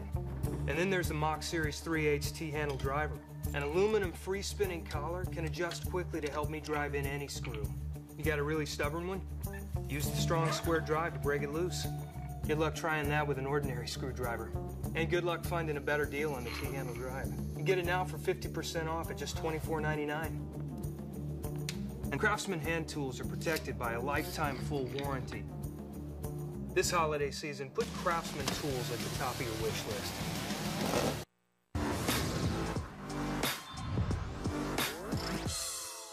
So here I am. I'm at USC. They just switched me from safety to corner. A new staff comes in. John Robinson, my DB coach, is trying to explain to me how to attack the option. So we're playing North Carolina, first game of the season, and I'm not real sure of the option. I've never really seen it as a defensive player. And so Dennis Thurman, my coach, is like, all right, you got the pitch, man. You got the pitch, man. I was like, cool. So we're in practice, and we're kind of going over it. And it looks good to me. I'm thinking I got it. We get in the game, and the very first play they run option, the quarterback comes out. He pitches the ball, and I take my helmet right underneath his chin, just lay him flat. I'm thinking I've got it all down. I come to the sideline. Dennis looking back, what the hell are you doing? I'm like, what do you mean? He said, I said, you got the pitch man. I said, yeah, that's the man pitching the ball, right? He goes, no, it's the man catching the ball. I'm like, who comes up with these terminologies? First of all, you have to remember, I was a wide receiver for 2 years in junior college. You're telling me I got the pitch man. I thought the pitch man was the guy pitching the ball. He's like, no, the pitch man is the guy catching the pitch. I'm like, it might have been easier if you'd have defined that a little bit better for me. So first half needs to say, it took a while to adjust to what the pitch man was. But after that, it settled down. I got it. But just one of those things where you realize that lost in translation happens even on the football field. Jason Sehorn, University of Southern California, never graduate. Jason Sehorn knows a lot more about football now than he did then, which is why you should watch him and others, including myself. Charles sometimes as well. College Football Sunday, the only live Sunday morning college football show, 8 a.m. Eastern Time, Sundays, ESPNU, and the Watch ESPN app. Welcome into the set of Championship Drive.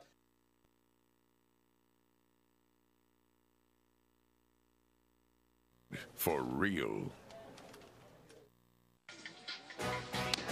Halftime continues back here in Buffalo, 28-3 our score. Huskies with the lead over the Bulls. Alongside a former MAC Player of the Year, Ray Bentley, Roy Philpott on hand. Take a look at our MAC storylines coming into tonight's ball game. A couple of games already in the books this week. Ohio over Kent State. Toledo, the bounce-back victory against the Chippewas. And then Bowling Green right now leading Western at halftime by 10. Yeah, and there's a lot of people in the MAC West that are happy about that because that will be Western's first conference or division loss, and it'll put 3 teams tied with 1 loss heading down the stretch here. It's going to be a race to the finish. Certainly opens the door for the Huskies as well. And a reminder, the ESPN app is a must-have for all college football fans. Never miss a touchdown or a game-changing moment. It's all the best highlights delivered from the field to your phone in seconds. I want you to download the ESPN app right now to make sure you stay in touch. Now celebrating Veterans Day here inside of UB Stadium. Our halftime score, 28-3. The Bulls with the lead. Make that the Huskies with the lead over Buffalo. A gamer can be a professional. Phil! Oh. Hey, man. Hey, Peter. Stop. Joanne, is that you? It's me. You don't look a day over 70, am I right? If you're Peter Pan, you stay young forever. It's what you do. If you want to save 15% or more on car insurance, you switch to Geico. It's what you do. You make me feel so spring has sprung. How to unplumber a butt. Step 1. Find a butt. Step 2. Check for cracks. Step 3. Remove average shirt. Step 4. Replace it with a Duluth Longtail Tee. The Duluth Trading Longtail T-shirt. 3 extra inches. Plumber's butt fixed. Get one. Only at DuluthTrading.com.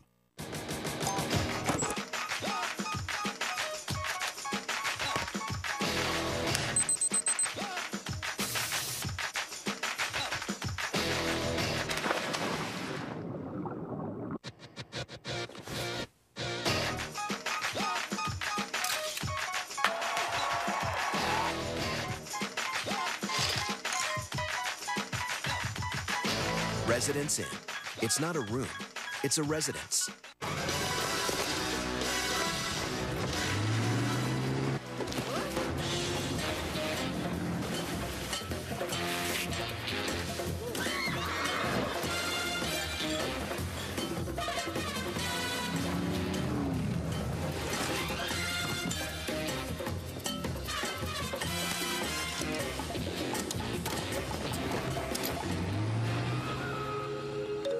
Lunch? This New Year's Eve will be so awesome. The stars have all aligned. So match your jerseys and cummerbunds, 'cause now it's playoff time. Yes, New Year's Eve will be so awesome, watching college football through confetti. Missing out is not an option, so plan accordingly.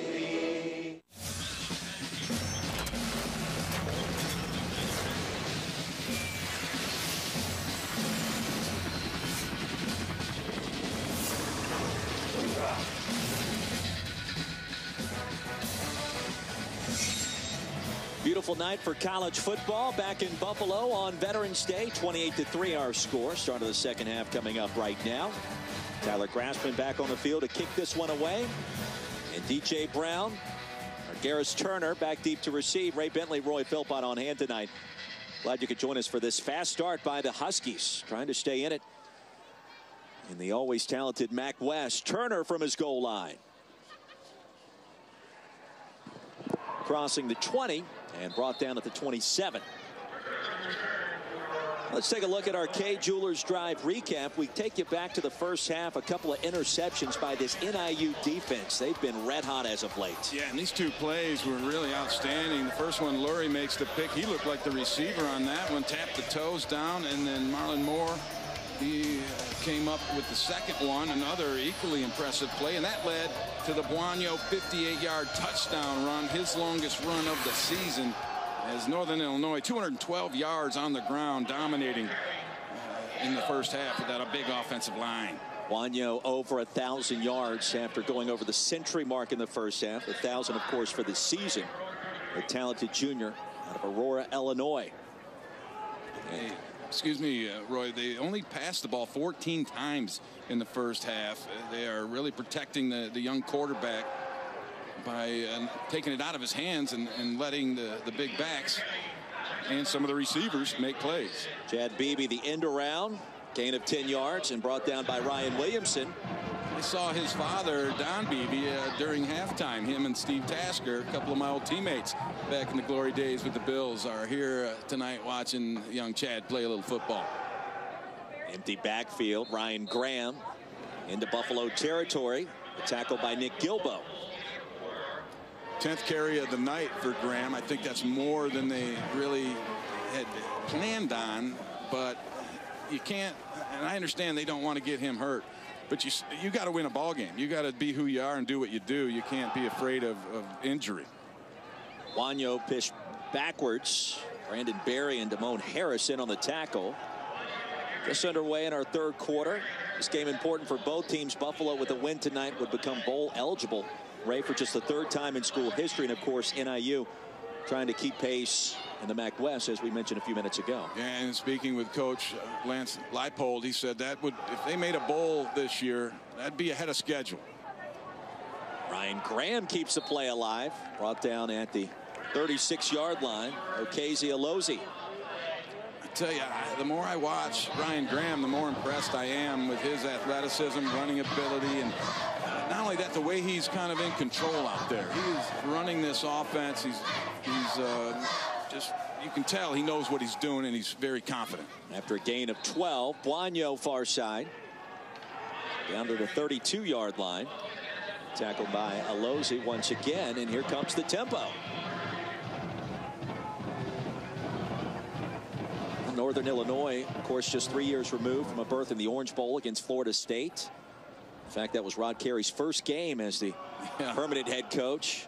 You know, and it's interesting, he brought Ryan Graham into his office this week because Graham's first game was that huge win in Toledo last week where he had to take over in the second quarter, and he led led the Huskies to a huge victory, keeping them alive in the MAC race. And he kind of compared it to his first game as a head coach, where in the Orange Bowl he wasn't so successful. And he kind of explained all that stuff to his quarterback and tried to take the pressure off him in terms of running the show now. Trying to find his tight end. Ball may have popped out at the last second. Was only holding it with one hand. The Bulls claiming they recovered that fumble. And indeed they did. So a turnover on the opening possession of our second half by Northern Illinois. He wanted the tight end. You're right. Desroy Maxwell, they ran that little pop pass, and he was running up the seam, but he was covered. There was no one, no way to get rid of the football. So he had to put it down, and as he did, the pressure came, and the ball got slapped out of his hand. You see the defensive lineman reaches the hand in there. That's big number 34 getting it done for Buffalo, making the play. And that's Anyanwu. Randy Anyanwu forces the ball loose. Lose yardage on their first play after the turnover. That was the first sack for either side tonight. And also the forced fumble. It'll bring up 2nd down and 12 after losing 2 on the run. Buffalo needs some kind of spark. Now, earlier in a drive where they missed a field goal, they went to the Wildcat, and that seemed to get things going. But other than that, they really have not been particularly impressive tonight, and they have not gotten the tight ends involved as I had expected. Taylor in the backfield, Licata with time, trying to find his big target. Willoughby makes the catch on the back shoulder throw. Another one-hander? No, he got both of them on at that time, but he's, Coach was talking about him too. Coach Kotelnicki, the offensive coordinator, saying he doesn't have the big blinding speed or any skills that jump out at you, but he's just got the knack. And we've seen it tonight with his ability to contort his body to make plays and highlight real-type catches.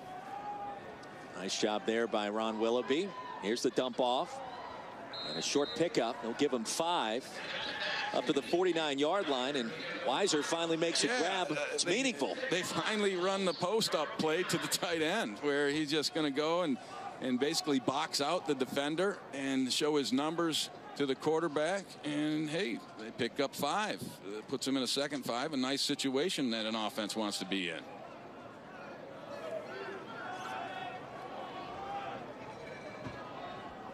Get them ahead of the chains where they can call some different plays. Shuffle pass. Weiser into NIU territory. About 1.5 yards short of first down yardage, brought down by Boomer Mays. And the old guard pulled around on that particular play, but he blocked his own man. He ends up knocking Anthony Taylor off instead of hitting somebody in a white jersey. It was Blodgett pulling around there and making that hit, but he hit the wrong friendly fire, hit the wrong team. 3rd down and short. Wildcat. There goes Anthony Taylor. Bullies his way forward. He'll have the first down, brought down by Logan.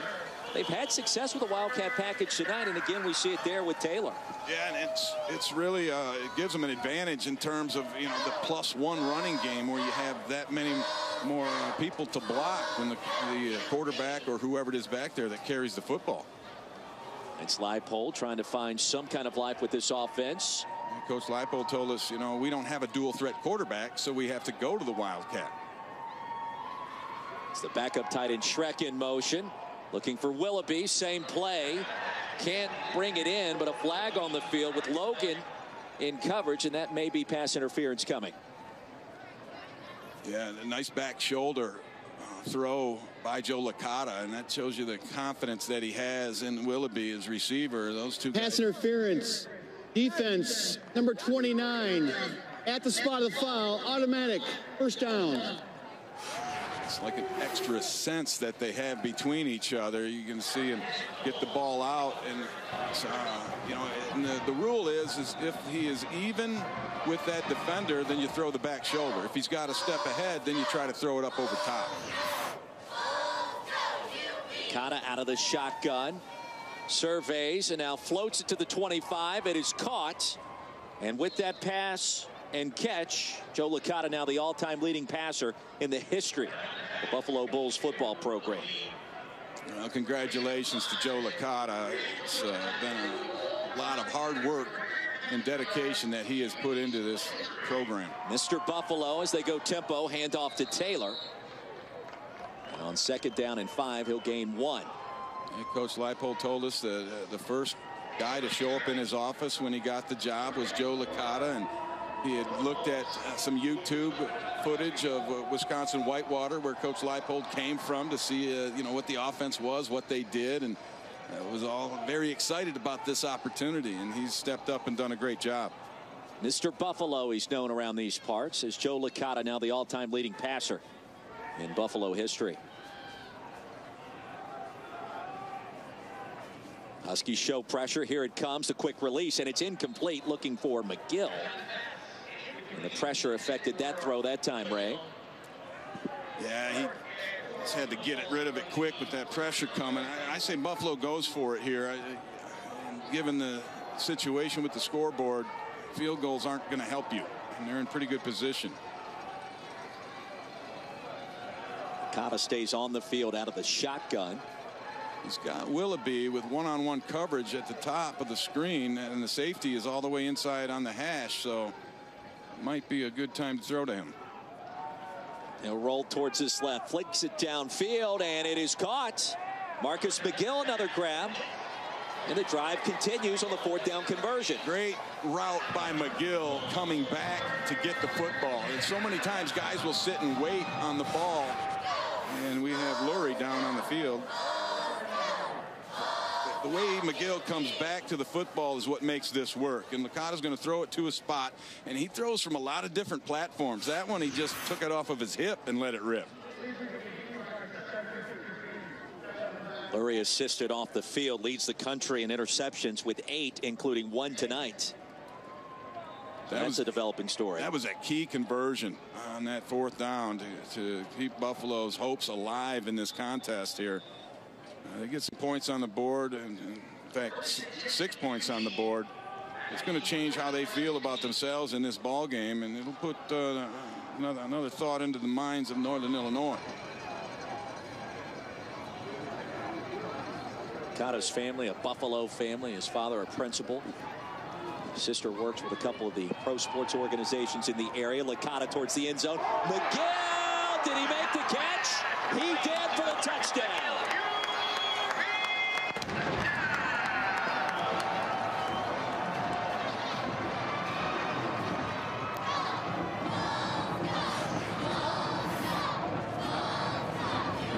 This is the only place Licata could have put it, way up high, because the coverage is outstanding. And then how about McGill and the strength he had to reel that thing in, even though Albert Smalls was hanging all over him. That's a great football play, just almost keep away. You know how you do with a kid that's a little young kid to hold the ball up, can't get it? That's what he did. Extra point is up. It is good. And the Bulls with their first touchdown of the night. Marcus McGill from 11 yards out.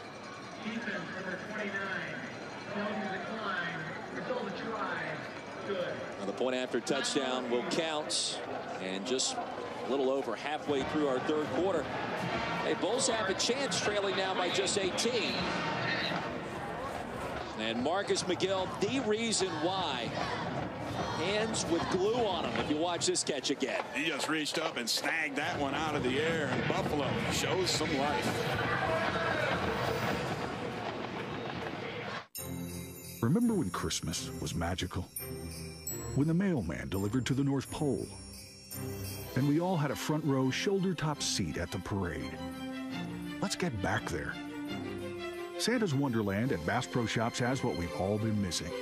With the crafts, arcades, RC trucks, even a picture with Santa. And it's all free. That's right, free. Time passes. Hold on to Christmas.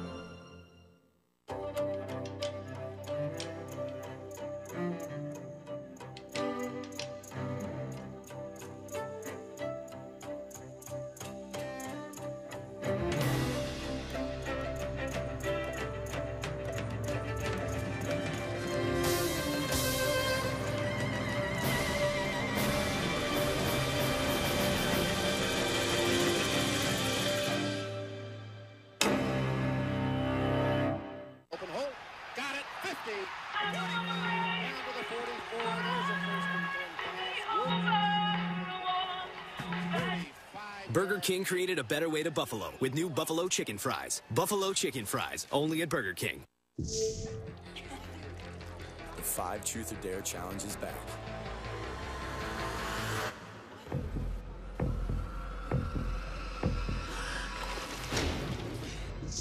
Are you game?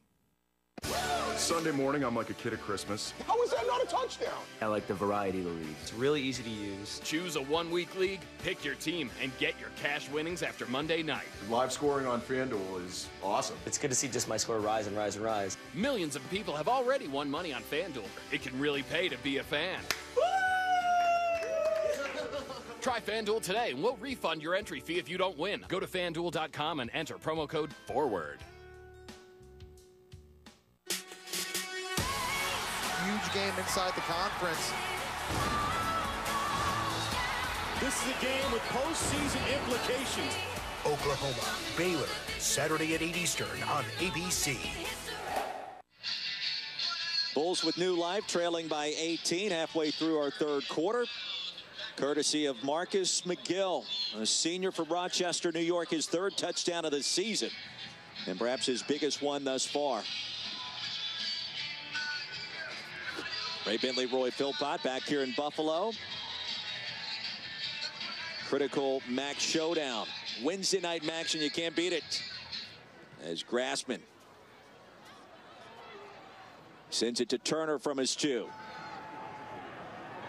Argyris Turner breaks a tackle, still on his feet, and finally dragged down from behind in Buffalo territory. A return of 58 yards.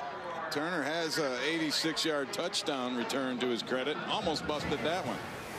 First down and 10 coming up when we get back for Northern Illinois. Looks like some folks have had it with their airline credit card miles. Sometimes those seats cost a ridiculous number of miles. Or there's a fee to use them. I know. It's so frustrating. They'd be a lot happier with the Capital One Venture card. And you would too. Why? It's so easy with Venture. You earn unlimited double miles on every purchase every day. Just book any flight you want, then use your miles to cover the cost. Now that's more like it. What's in your wallet? Wrangler Advanced Comfort jeans are as comfortable as they are tough. They're built with a U-shaped construction. They don't cut into you like jeans with a V pattern. Why is somebody always trying to tackle me? Wrangler, real comfortable jeans. Why wait for the weekend for fun when you can get our best deal ever on Wednesdays at Dave & Buster's? Play half-price games every Wednesday. Every game is half off all day long. All the fun, half the price. Only on Wednesdays at Dave & Buster's.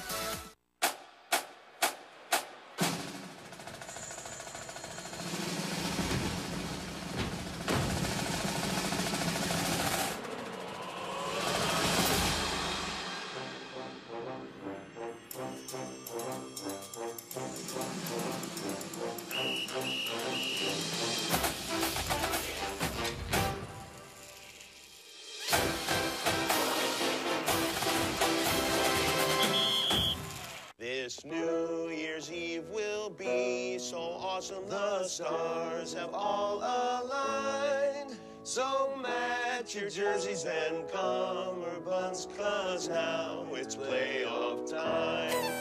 Yes, New Year's Eve will be so awesome, watching college football through confetti. Missing out is not an option, so plan accordingly. First and 10 coming up for the Huskies. Argyris Turner, a 58-yard return. It also has 6 catches tonight for about 40 yards. Beebe in motion. And Graham takes it right up the gut after a hard collision. Gain of 8 yards on first down, brought down by Ryan Williamson. And again, the explosiveness of Graham running the football continues to impress. As he develops into the passing game, gets a little more comfortable with that, he's going to be dynamite. Turner, 7th catch. Just to 9 as he spins his way across the 30. Needed 2, gained 4 for the first down. Berry with the stop. And interestingly, just 2 receivers have caught the football tonight for Northern Illinois, and that's Turner and then Galladay are the 2 guys that Graham has gotten the ball to. Galladay without a catch in this second half so far. Until now, right on cue. Kenny Galladay shoved out of bounds at the 23. And they took advantage of the huge cushion that Marcus Baker is giving Galladay over there, and rightly so, because you don't want that guy running past you. Jordan Hoff the handoff, stacked up, driven backwards. Chuck Harris, the initial hit. Backup defensive end who really starting to emerge for this Buffalo defense. Harris is doing an extremely good job, and then no relation, Damone Harris, another young defensive lineman, is making plays for this Buffalo defense, and that's, I believe, Chuck Harris down on the ground. A freshman out of Southfield, Michigan.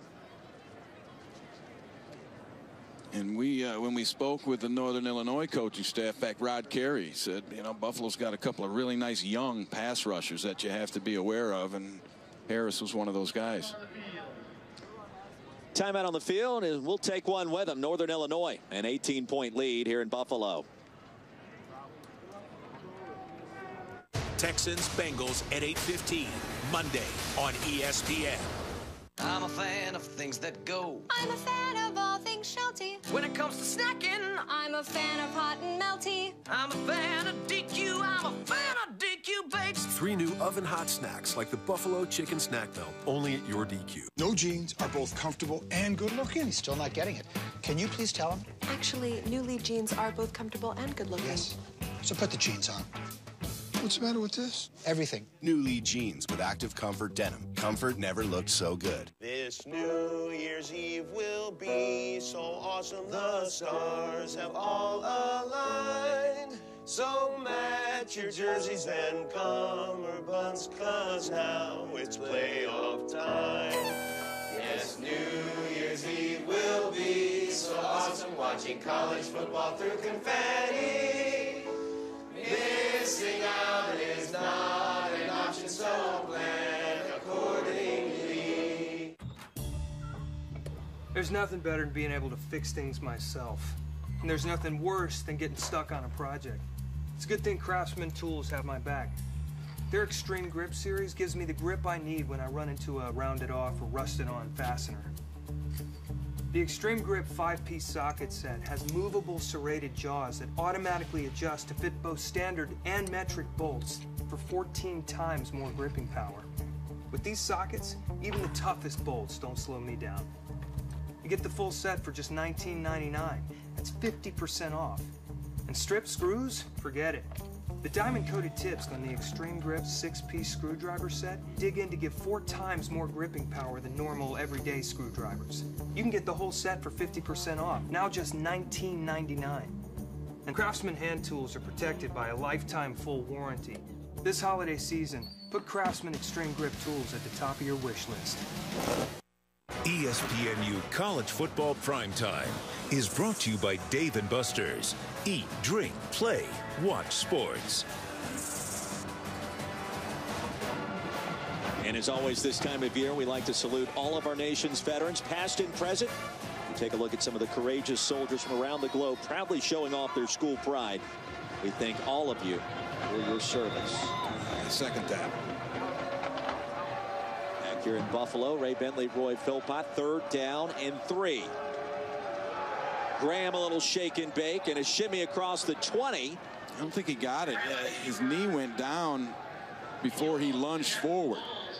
And the official on the near side here spotted that. But I still think they'll go for it here on the 4th down. 2 for 2 tonight. Watch how his knee goes down before he lunges forward.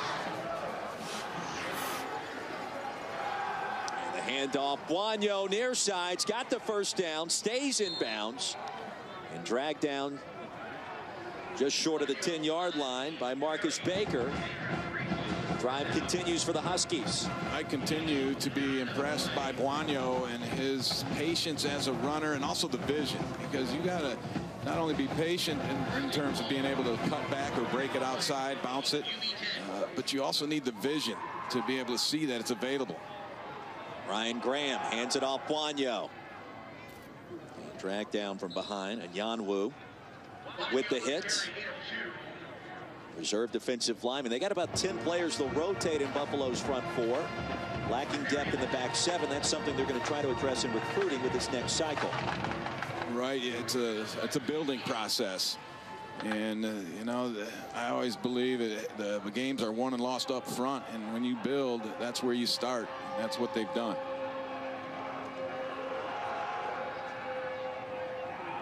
Tap dancing in the backfield up to the 5-yard line. 3rd down and goal coming up for the Huskies. Barry again with the tackle.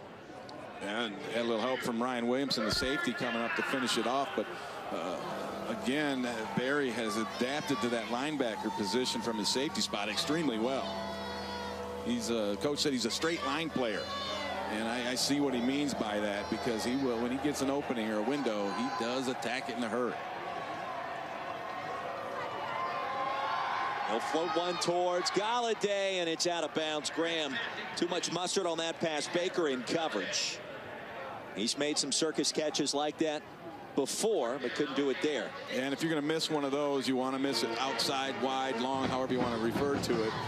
You do not want to hang one of those things short and let the defender have a chance at the football. Here's Christian Hagan on the field for a 22-yarder from the right hash. Tough angle there.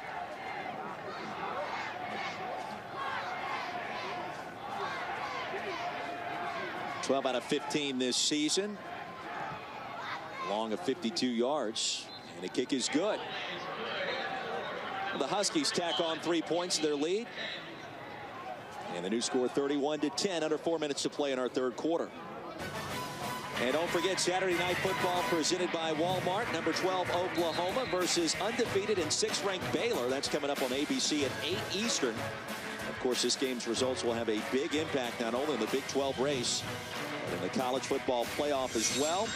It's coming up Saturday at 8 on ABC, also streaming live on Watch ESPN. You take a look at the updated college football playoff rankings, Ray. Clemson remains number 1, followed by Bama, Ohio State, Notre Dame. What stands out to you with this list? Notre Dame's sneakily all of a sudden in the playoffs, and it hasn't been like they've had this great season that everyone's talking about, yet they've been able to find their way into this group. And as they continued, you know, they've got a couple of tough ones left. I think the playoffs will actually begin when they play Stanford, because I think the winner of that's going to make it. Certainly could be a play-in game, provided if Stanford wins, it goes on to win the Pac-12. But for Notre Dame, a lone loss this season at number 1 Clemson by just 2 points nearly a month ago. We'll see how it shakes out, but always exciting this time of year with the 2nd ever college football playoff. Yeah, and it's kind of fun. It just generates a lot of conversation, good arguments, and whatnot. I don't know if good's the word I would use, right, but yes, they're out there. Intense arguments, but it really is meaningless until the last one. You know, you look at last year, the initial rankings in Ohio State was 16. And they, you know, obviously we all know where they ended up.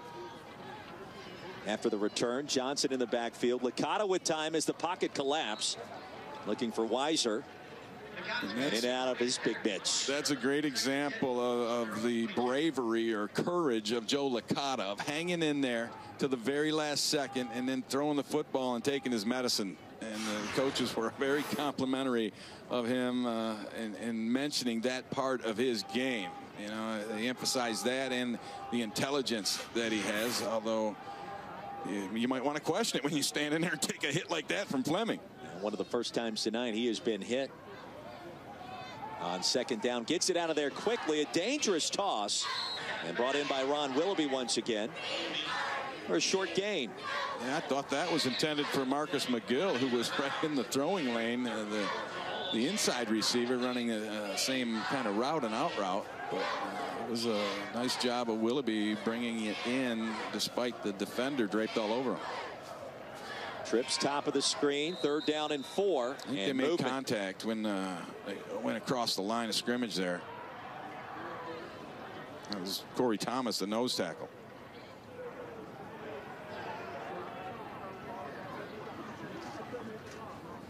And more discussions over whether it was offsides or a false start tonight.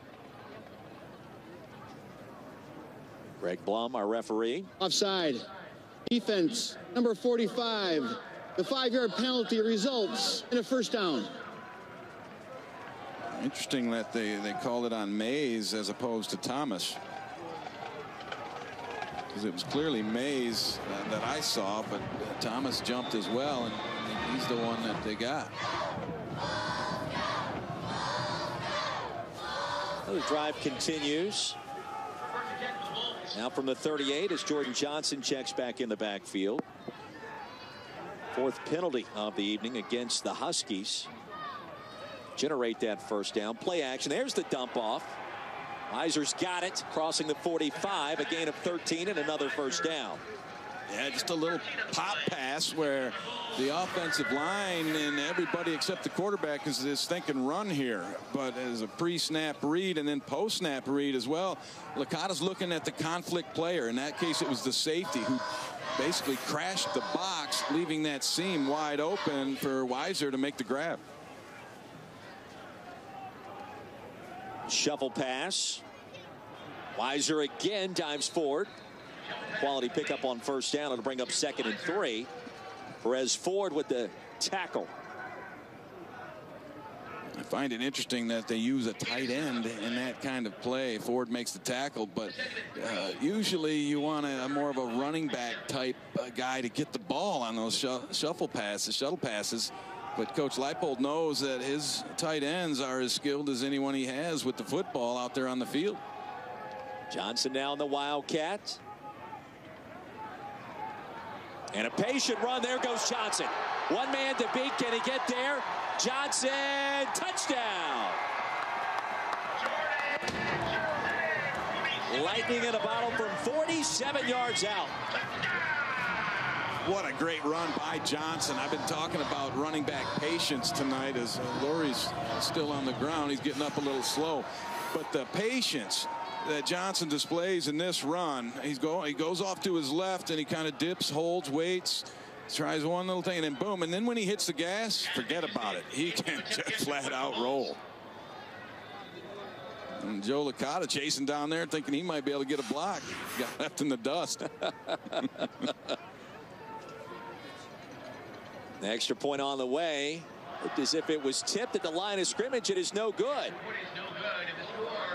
I don't know if it was tipped or if he just plain yanked it.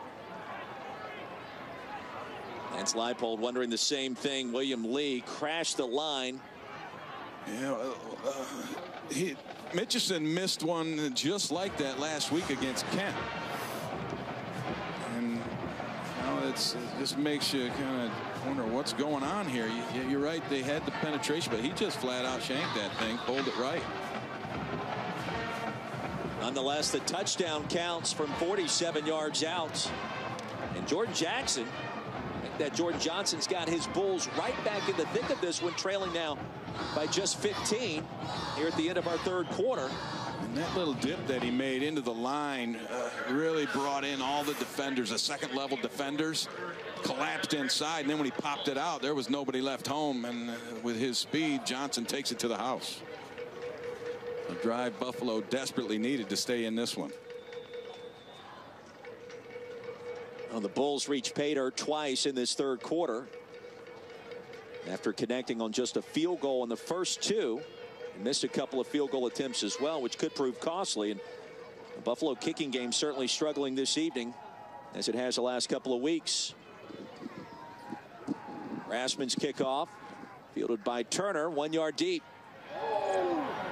Here's Turner, spins his way, crossing the 20. It'll be 1st and 10 for the Huskies right there. The 21-yard return. And don't forget, we have a great women's volleyball matchup for you Thursday night on ESPNU. Not only are Stanford and Washington 2 of the best in the Pac-12, they're also 2 of the top teams in the country. Cardinal Huskies, that's coming up 11 Eastern. Also streaming live on Watch ESPN, number 6 versus number 3.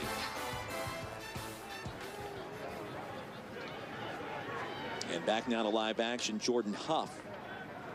As Turner goes in motion and gets the end-around handoff again. Baker shoves him out of bounds, crossing the 30, and a gain of 10. And They get to the edge so quickly. When Turner takes that handoff, he's already at full speed, and that's what makes it such a difficult play to defend. It's so sudden. Comes the tempo. Turner again. 8 catches tonight. Slides down. Fortunate to get back close to the line of scrimmage. Brandon Berry credited with the tackle. Berry does a nice job in space. That was one of those straight line attacks that he likes to make. There's 2 different style of defenders, a shooter or a shuffler. Berry is a shooter.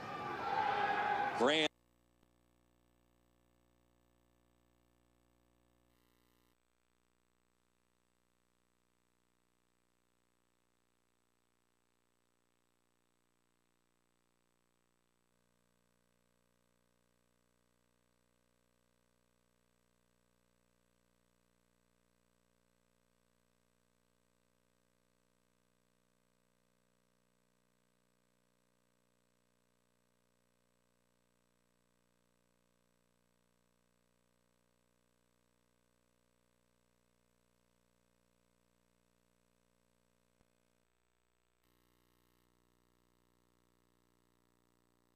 Shuffler. Berry is a shooter. Graham, the quick strike. Galladay's got it. Be 3rd down and 5 coming up, and the Bulls need a stop, trailing by 15. Cameron Lewis the stop there. They have not blitzed a whole lot tonight. This, to me, would be a perfect time to bust that open and come after the young quarterback, Ryan Graham. See if you can get his feet moving a little bit.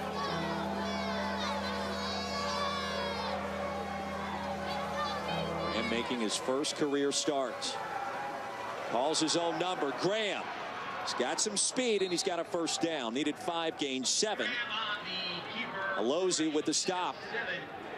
And Alozie was in a spy position. He was set up to make that play. It was a great defensive call, except that Graham is just too quick. He was able to get enough yards for the first down, even though Buffalo had the perfect defense call.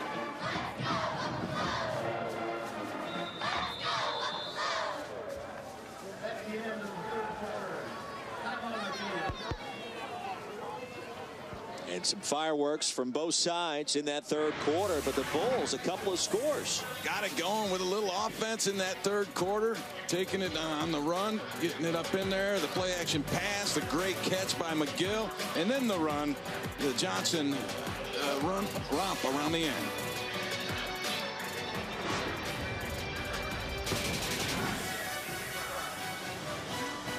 Oklahoma, Baylor, Saturday at 8 Eastern on ABC. Bring us your aching and sleep deprived. Bring us those who want to feel well rested. Aleve PM, the only one to combine a safe sleep aid plus the 12-hour pain-relieving strength of Aleve. Be a morning person again with Aleve PM. This is how you'll look when you shop at DXL. But this is how you'll feel. All the brands you love, waist size 38 and up. DXL, you're looking good. This is how you'll look when you shop at DXL. But this is how you'll feel. All the brands you love, waist size 38 and up. DXL, you're looking good.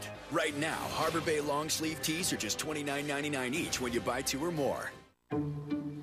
Nothing artificial. Just real roasted turkey. Salt, pepper, carved thick. That's the right way to make a good turkey sandwich. The right way to eat it is however you eat it.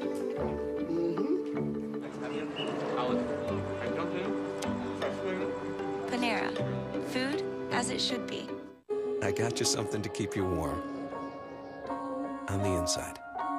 At Jared, we only sell one piece of jewelry for the holidays. The one that melts her heart. And it's waiting for you. At Jared. Come join us for the Jared Light Up the Holidays event. This exclusive event features our very best prices of the year and a new selection of beautiful pieces. The one incredible gift you've been looking for is waiting for you at Jared. How you doing? Hey, how are you? Are we watching the game? You'll see. I think my boys have a shot this year. Yeah, especially with this new offense we're running. I mean, our running back is a beast. Once he hits the hole and breaks through the secondary, oh, he's gone. And our linebackers and DB dish out punishment and never quit. You didn't expect this, did you? I didn't. The Nissan Altima. There's a fun side to every drive. Nissan, innovation that excites. From residential to commercial, from large loss to emergency response. Whenever damage strikes, call on the cleanup team that's faster to any size disaster at 1-800-SERVE-PRO, like it never even happened. To file a claim, please state your name. Carney Wilson. Thank you. Can you hold on? Really? Hey, I know there's pain. Why do you lock yourself up in these chains? This would be so easy if you had Progressive. Our mobile app would let you file a claim and help you find one of our service centers where we manage the entire repair process. Things will go your way if you hold on. Someday somebody's gonna make you want to turn around and say goodbye. Say goodbye. No, you just made it weird. Wednesday night action continues back in Buffalo. And the Huskies with a 15-point lead. Ray Bentley, Roy Philpott on hand. Glad you could join us tonight on a brisk evening here in upstate New York. And now on first down, Ryan Graham back in there at quarterback. Huff nearly tackled in the backfield. And an aggressive run will net him 4 yards. And that was all Jordan Huff in that play. And that was a corner blitz. Buffalo called it perfectly, but Cameron Lewis, who shot in there, just didn't make the tackle. It's twice now that Buffalo's been in a great defense, but just haven't been able to execute. Swing pass. There's Turner, far side, and steps out of bounds, crossing the 45. Danabo shoved him. Otherwise, that play could still be going on. Yeah, Turner's got some quicks. He moves laterally pretty good with the football there. When Ray replacing Tommy Lee Lewis tonight, he has done a remarkable job. We're expecting Lewis back next week against Western Michigan. Handoff up to the 40. Nice little cutback by Huff. They run that inside zone, and a lot of times that ball will end up popping out of the very backside behind the tight end even. Bulls hanging around, trailing by 2 scores. Drag a couple of defenders across the 40. Damone Harris finally brings him down. So Jordan Huff, the back we're seeing more times than not here in this second half so far. And Buffalo did a line change up front. Let's see if they're snap. Big third down here, more tempo, and the pass in the incomplete. Look.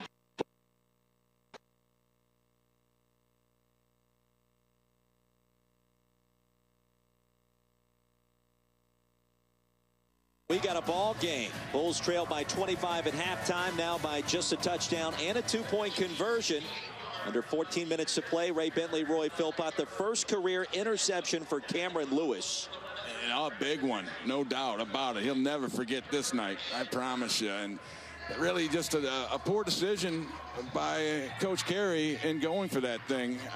I think it was either a case of misplaced confidence or greed, trying to get too much. You got to kick that one away and make Buffalo earn it instead of giving them an opportunity for a cheap one, and that's what occurred.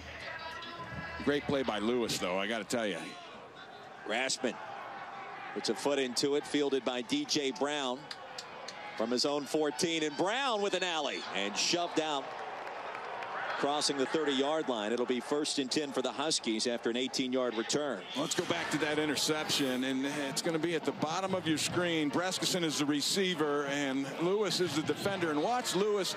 He's playing this slant route the entire way, and he's going to just couple back pedal steps, plant, and cut it off. I mean, he was there very early. He played slant. He had no doubt about it in my mind. He guessed, and he guessed right, and he took it to the house. Bulls now with 7 defensive touchdowns this season to lead the country. Turner in motion. Blanco tackled in the backfield, and he'll lose a yard. Solomon Jackson. Great job, and that's what happens when you get it going. One guy starts a little bit of a fire, and then everyone else turns into a log and jumps on it, and next thing you know, you got yourself something blazing, and this Buffalo team is fired up and ready to go right now. You have a quarterback making his first career start on the road. Let's see what he does here. Is the confidence shaken? Looking for Galladay. It is not. Galladay's got it. Touchdown NIU. There are no flags on the field. And they went right back after Cameron Lewis.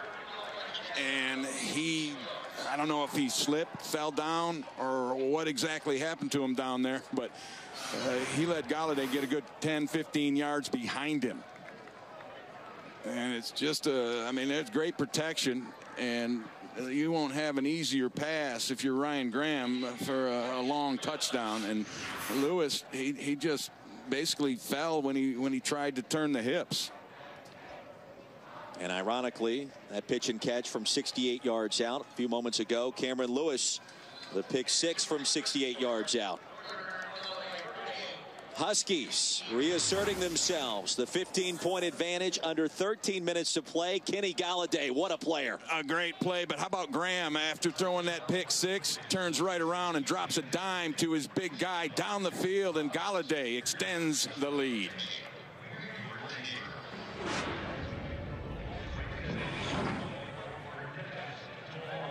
Arkansas, LSU, Saturday at 7:15 on ESPN.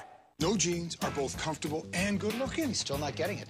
Can you please tell him? Actually, New Lee jeans are both comfortable and good looking. Yes. So put the jeans on. What's the matter with this? Everything. New Lee jeans with active comfort denim. Comfort never looked so good. First class, gonna punch your way to fitness. Hey, great form though. A little goodness is the beginning of greatness. Whole nuts, real fruit, with dark chocolate. Introducing Goodness Knows. What makes a great beer? It's a battle between hops and malt. Flour versus grain. Bitter versus sweet. These hands are made to work, so I can't waste time with stripped and rusted fasteners.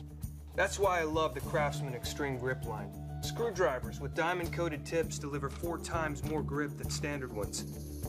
And sockets that fit snug on rounded bolts for 14 times more gripping power to keep me moving. Craftsman hand tools are protected by a lifetime full warranty. This holiday, put Craftsman at the top of your wish list.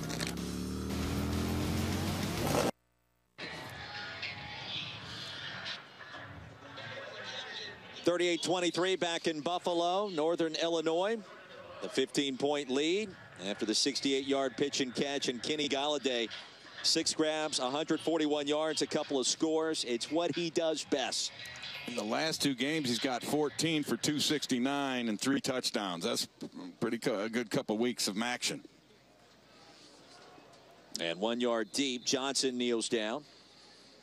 Walk me through this last play because it looked like Lewis was burned. Yeah, and he bit. Watch Lewis on the bottom of your screen, and Galladay is going to chop his feet down. And so Lewis is going for another pick 6. He guesses again and starts to break to come up. And then by the time he got his feet back under him, it was too late. Galladay's 10 yards past him.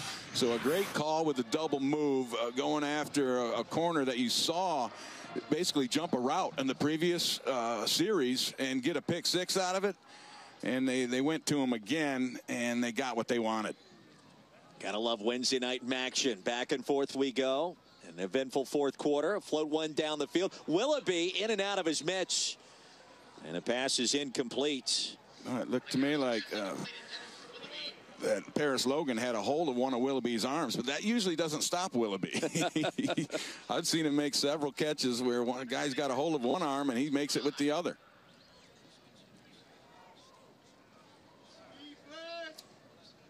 And all that momentum that Buffalo had after that pick 6 just got tore right out of them. Anthony Taylor in the backfield now. And he'll get the handoff like a dart right up the gut. And that's good enough for a first down after a gain of 11. Brought down by Boomer Mays. Yeah, you were right, like a dart. He has a gas pedal, that kid. He can just hit it and get it straight up the field. Had a nice block from Rubens Joseph, too. Bulls go tempo. There's the tight end, Weiser. A gain of 9 yards. Mays again with the hit. And I think Joe Licata has to continue to throw the football and take shots down the field. They need to manufacture some sort of big play because they're running out of time to just kind of gently matriculate down the field. Bulls trail by 25 at halftime. 2nd down and 1 here as they go back to the Wildcat. And a nice hard run, punishing by Anthony Taylor. Brandon Mays the tackle. Yeah, he kind of ran Mays right over, and Mays is fortunate that Taylor wasn't able to maintain his balance because he did not wrap up on that tackle. He just threw his whole shoulder in there. Bulls will go back to the huddle as Licata settles in. They'll go under center this time.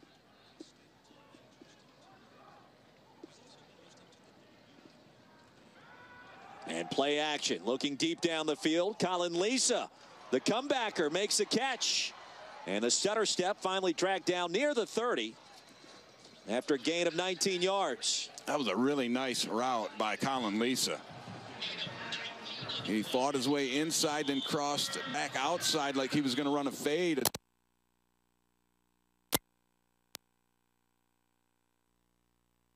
And Ray, you can start to feel Joe Licata find his rhythm, find this groove in the second half. Much more efficient since halftime tonight. He's up to 20 for 31 for 247 on the evening with a touchdown and those 2 interceptions that were really great plays by Northern Illinois. Floats it down the field for Willoughby. And Logan in coverage, can't come up with a catch. And they're letting Logan get away with all kinds of grabbing on Willoughby. I'm amazed that there's no flag on that. I mean, he was all over him and grabbing. Joe Licata now the all-time leading passer in Buffalo history. Broke the record about halfway through the 3rd quarter. Mr. Buffalo, he's known around these parts. And some of them play calls on that wristband are really long, and that's why they do it that way so nothing gets lost in translation. That's McGill in motion. Out of the shotgun this time is Licata. And McGill with the catch on 2nd down. He'll gain 5. Marlon Moore the stop. And Moore went for a little helicopter ride, twisting himself around McGill. You got to think this is 4-down territory for the Bulls, trailing by 15. The kicking game struggling. And Northern Illinois showed blitz initially. Let's see if they change their call, because Buffalo certainly changed theirs.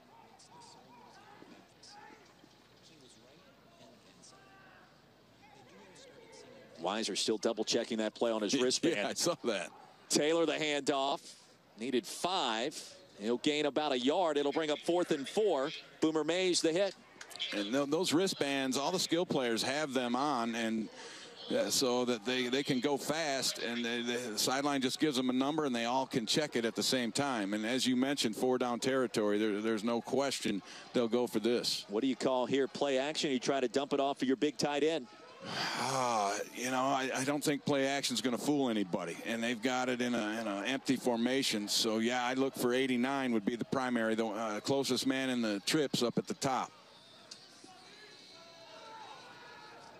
He'll go the opposite direction. A pass incomplete, tipped away at the last second. Paris Logan got his hand on it, and nicely done by the NIU defense. That was very good defense by Logan, and he's been all over Willoughby all night. And that time, a clean play. Joe Licata comes up empty. 1st and 10 for the Huskies when we come back. I really want a cupcake. But not the calories. Little sweet sliding down the banister. Someone crying because they can't have a cupcake? I didn't cry. On the inside, you did.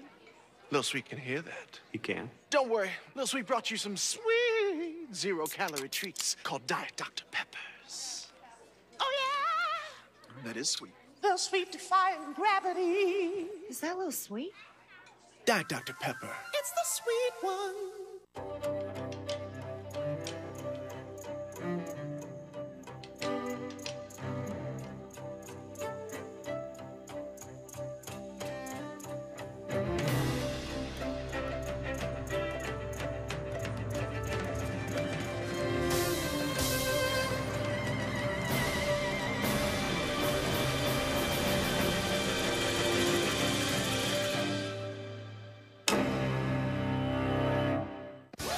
Sunday morning, I'm like a kid at Christmas. How is that not a touchdown? I like the variety of the league. It's really easy to use. Choose a one-week league, pick your team, and get your cash winnings after Monday night. Live scoring on FanDuel is awesome. It's good to see just my score rise and rise and rise. Millions of people have already won money on FanDuel. It can really pay to be a fan.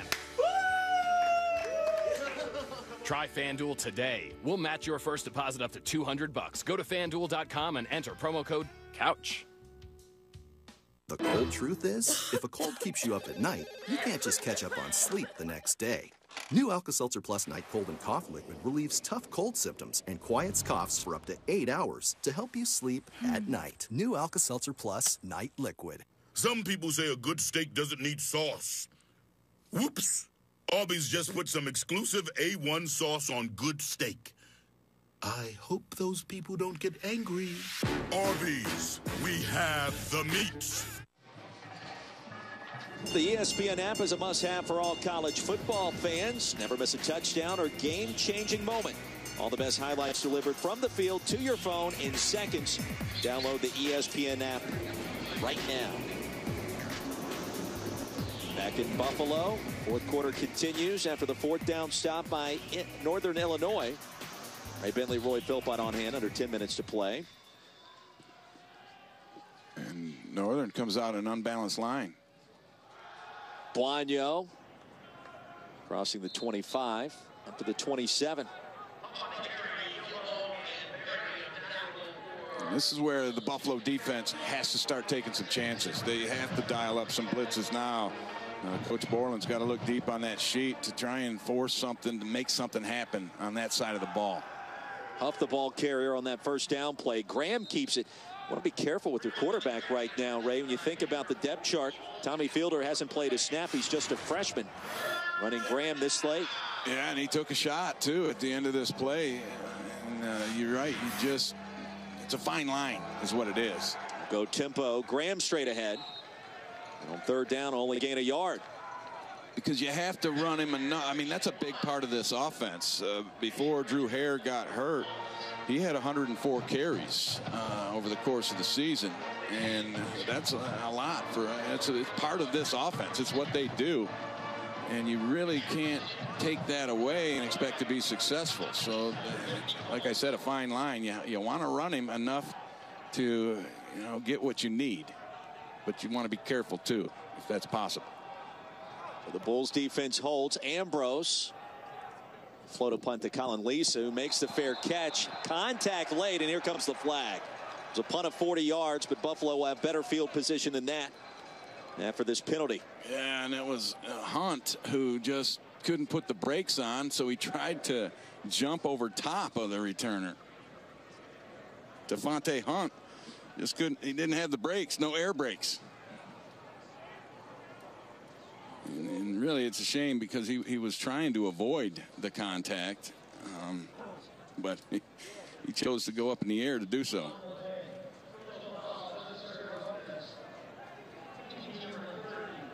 $15-yard penalty. First down, Buffalo. That'll push it all the way out to the 43-yard line. The Bulls trailing by 15, still in it. Not even halfway through our fourth quarter.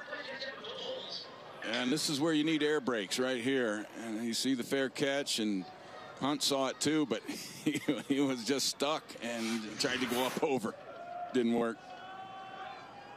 Bulls need to strike and strike quickly. Licata with time, winds it up, and the pass is caught. Be a gain of 9 yards on first down. Marcus McGill, the grab, brought down by Moore. McGill does a great job of coming back to the ball to really help his quarterback out. And that was the fastball from Licata. I don't know that he can throw it any harder than that. Not a mobile quarterback, but accurate. Lisa the catch, and that's a first down, a gain of 7. And now inside of Northern Illinois territory. And Buffalo's kicked it up into that higher gear in terms of tempo. And really, it's because of the clock. Down 2 scores with 7+ minutes left to go. You're running out of opportunities and time. Tight end Weiser. A gain of 7, shoved out by Bobby Jones the 4th. Moncada finding his rhythm again. Yeah, and yet another fastball. He's got a lot of different pitches, and we've seen him. He throws it from different platforms, but the last two have been ones right down the middle. More tempo. Looking for his tight end. This time he can't corral it. A rare drop. You don't see Weiser miss them very often. Now they go back to the huddle. As time stops, Buffalo with all 3 timeouts remaining. They need a touchdown on this drive. Keep things interesting after trailing by 25 at halftime earlier tonight. And credit Buffalo for coming back in this one and finding some semblance of an offense in this second half. Moncada with time, absorbs a hit, floats it downfield. Lisa's got it for the touchdown. But he pushed off. The flag came out. I think this is going to be on Lisa for pushing off on Logan. Although, and how ironic is that? Because Logan's been all over the receivers all night. Pass interference. Defense, number 29. The penalties decline. Result of play, touchdown. I think they got Logan the one time he didn't interfere. How about that? What an amazing turn of events. Take a look at it yourself. He's going to be the guy in the slot running a wheel route. He's going to get up around the outside, and it's mano-y-mano. And we got back to it. You just saw the hand of Lisa on Paris as they were kind of fighting between the two of them. Well, they've been going back and forth all night. Movement on the extra point. And I think you're right. Logan's gotten his fair share of contact this evening without the flag. Yeah. He plays hard. I give him credit. Bulls right back in this one now, trailing by 9. PAT to come. Offside. Defense, number 92. Half the distance to the goal. I still don't think you go for 2 here because if you miss it, you're down 2 scores then. It becomes a 9-point differential.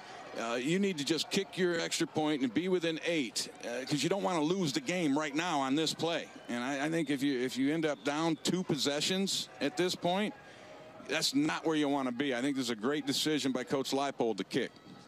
So even after the penalty, he'll keep Mitchison on the field for the point after try.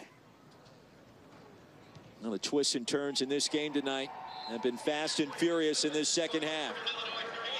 The extra point is good. Our new score, 38-30, 6:46 remaining. Wednesday night action. You can't beat this. Take a look at it again, and there's the push off there late. That's a tough call for Paris Logan, although he's been getting away with it all night. And Joe Licata has a nice little seated celebration there on the midfield logo. Now he's a senior. He's been there. He's done that. You see the scoring drive. Buffalo now needs to find some kind of way to stop or at least slow down the Huskies. That's the key. They need to take the football away one way or another. And that's the challenge here for this defense, or get a 3 and out. But several times Buffalo has gained the momentum here tonight, and Northern Illinois has immediately answered and snuffed it out. Let's see if they can do so again.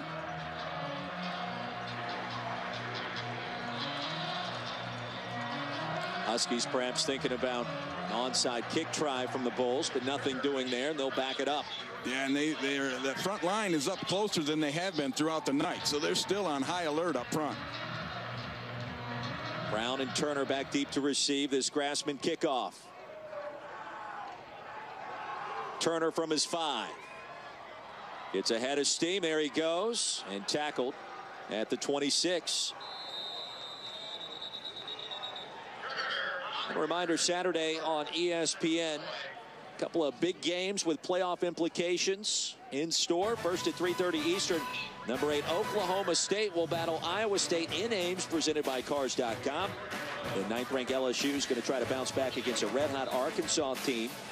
That game heads your way at 7:15, presented by Hilton Hotels. Both games also streaming live, of course, on Watch ESPN. Arkansas on a miracle win on the road at Ole Miss last week. Brandon Allen's got the hot hand at quarterback. We'll see what LSU can do after a loss to Alabama. Yeah, see how they rebound. On first down, power formation. Buono straight ahead, the bully. And he's got 10 yards on first down. And here inside of UB Stadium, glad you could join us tonight. Wednesday night Maction. Ray Bentley, Roy Philpott. Critical game for both of these teams. Buffalo trying to become bowl eligible for just the third time in school history with the win. And IU trying to keep pace in the MAC West with Western Michigan. Play action, Graham with time. Galladay wide open and incomplete. Just out of the outstretched hands of Kenny Galladay. And Galladay just beat Baker down the field. And nobody's happier than Baker right now of this ball going a little too deep. I'm pretty impressed with Galladay and his ability to continue to get open deep. They know he's going deep, but you can't stop it. Just a fly pattern, straight ahead with a handoff.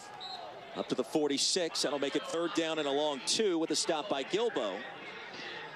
And Gilbo took a little bit of a ride there. When Buono gets the momentum going forward, that's tough sledding to try and stop him. Tempo. Buono needed to get up to the 48.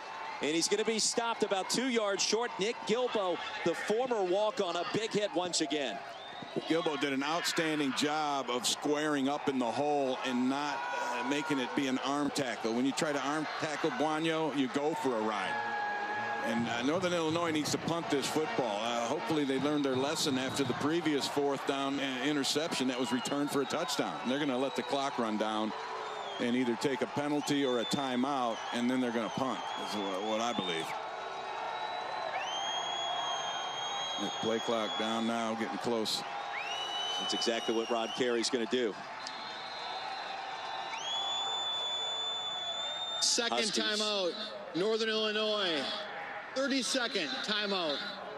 Now with one timeout remaining, and you take a look at the updated MAC standings in both divisions. You see why this one's so important. We talked about bowl eligibility for Buffalo. With the win tonight, they'll get there.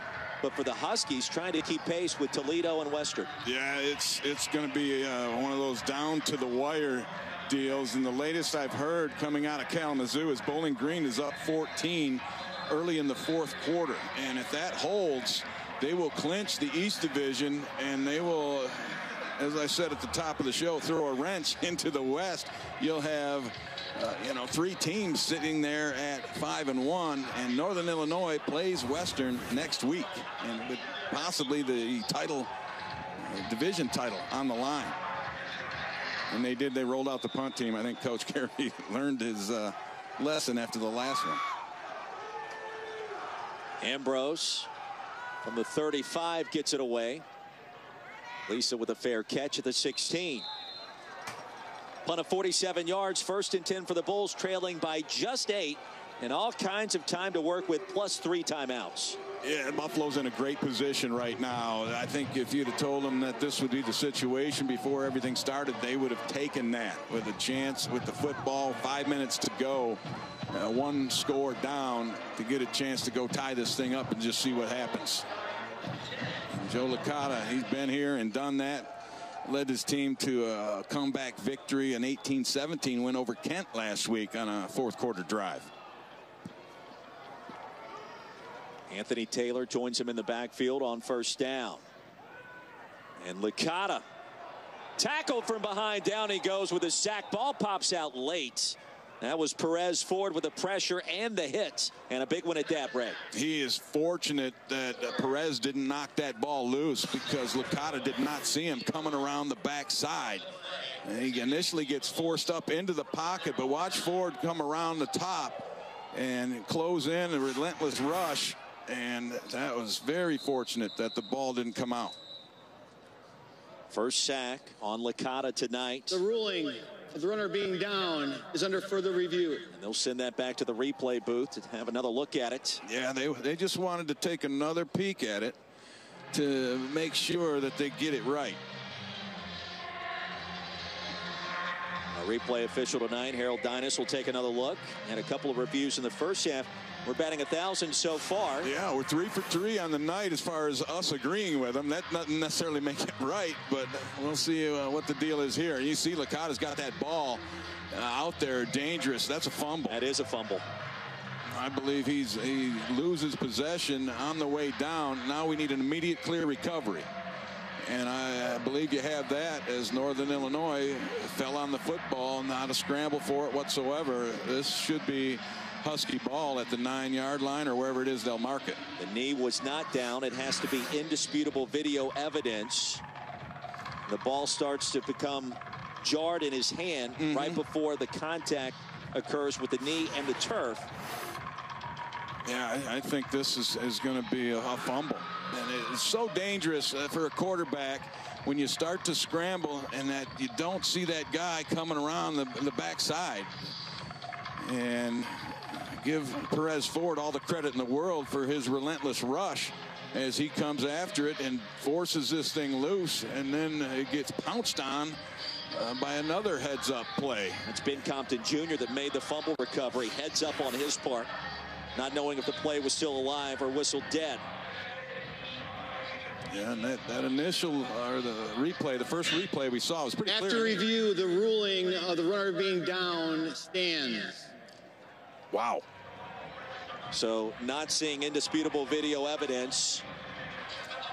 I'm a little surprised, frankly, by that call. And Coach Leipold's got to be pretty pleased because I think he dodged one here. All right, here's the look. And I believe this ball is out before Licata goes down. Right there. He did not have possession of it. I mean, that's a fumble, but it's... Back to live action. Lisa the catch. Bang, bang play. The replay booth says the call stands. Logan in coverage. Third down coming up for the Bulls. Well, can they capitalize on that break? With the time running short, they do have 3 timeouts. After a gain of 10, they're going to back them up 5 more. Tyler O'Henley. Third down. And the last thing they want to do is have to punt this away and rely on their defense. But I don't think they're in a situation where they have to go for it on a 4th down if they get there. And with those timeouts, you would think that would be the case. Licata pressured and down he goes. Back at the 1-yard line, nowhere to run. Ben Compton Jr. once again making a play. Yeah, and Joe Licata should know better than to not throw that football out of bounds. And they'll have to punt now. And this pass rush is heated up at the right time for the Huskies. And right there, Licata, well, I mean, Licata should have thrown that thing away. He'd be the first one to tell you that at this point. Right, that's a loss of 11 yards. And Grassman standing at the back of his end zone. End over end kick. Beebe will watch it bounce. And down to the 35. So what a change in momentum after the Bulls had forced the stop. A 32-yard punt. Huskies now with the football, just over 3 minutes to play. And it was all about the Husky pass rush heating up at the right time. And led by Perez Ford getting his pressure in there. And as you called, Ben Compton, the big senior, making his presence felt. Buffalo with 3 timeouts. Needs a quick stop to get the ball back, trailing by 8. Buono checks in and gets the handoff and dances his way past the line of scrimmage. And if I'm Buffalo, I'm using them timeouts right now. And they do. First timeout, Buffalo. 30-second timeout. 2 timeouts remaining for Lance Leipold's club. And a reminder, we are knocking on the front door of college basketball season. It is back, coming up on ESPNU Friday night. Coach K and the Duke Blue Devils host the Siena Saints at 7 Eastern. And then at 9 o'clock, don't miss Ben Simmons play his first game that counts for LSU as the Tigers take on McNeese State. Both games also streaming live on Watch ESPN. Ben Simmons, 6'10" native of Australia, average over 28 points per game. Nearly 12 rebounds, also can pass it. He's got supreme athleticism and the nation's #1 recruit, #1 in the ESPN 100, playing for Johnny Jones LSU Tigers. Looks a little bit like a Magic Johnson style guy. Take it coast to coast. Back to live action. Turner will fake the handoff to him. Graham straight ahead.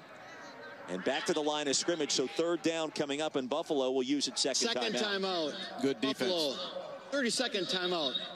Very good defense by Buffalo. They committed 9 guys to the run at Northern Illinois. Please set the game clock to 3:02. 3:02. Every second counts. Had Northern Illinois passed that ball, thank you.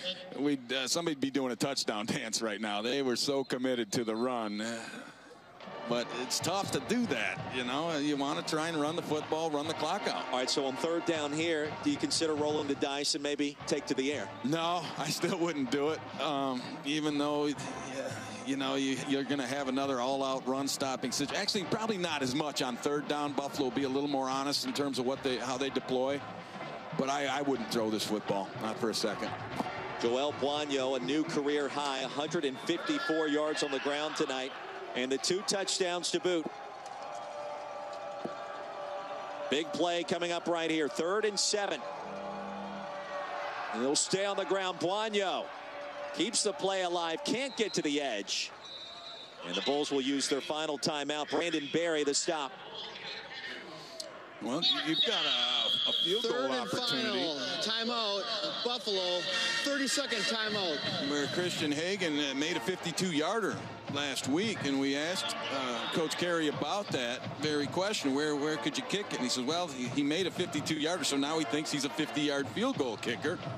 And that might not be a bad deal. In fact, that's what I would attempt to do if I'm Rod Carey. I'm going to kick a field goal. It'd be probably, about a 47-yarder? That's what I would do. Looks to me. Hagan 1 for 1 tonight, 13 of 16 this season. As Ray told you, his long 52. This one will be a 47-yarder. He has had 1 block this season. And that's the one fear if you're a fan of the Huskies.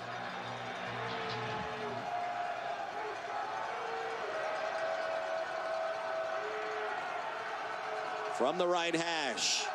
Kick on the way, a sidewinder, and it is good.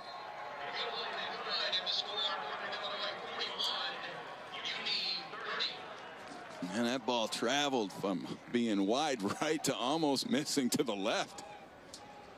But a great kick, a pressure kick, gets it done.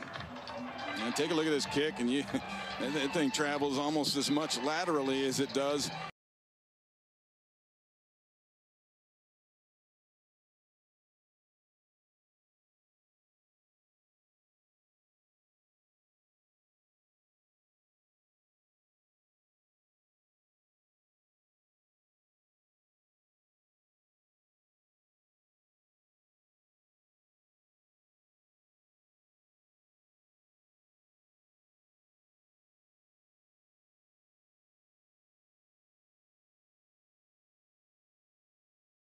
By Mitchison, and also the extra point. Bulls have had their opportunities, and perhaps an opportunity for Buffalo as well to go back to the drawing board on special teams this next week in practice. But the thing that's obvious to me is they have definitely bought into Coach Leipold's system, and they are on the rise, this Buffalo football team. Johnson back to the 20. It'll be 1st and 10 for the Bulls right there. Well, no question, and that's an important point to make tonight when they're just 1 win away from bowl eligibility. You look at the schedule these final couple of weeks, and certainly they're going to have a chance to get there. And the MAC with as many as 6 bowl tie-ins this year. Yeah, they finish up where in games I think they'll be favored. They go to Akron, and then they have UMass at home on the final final week of the season.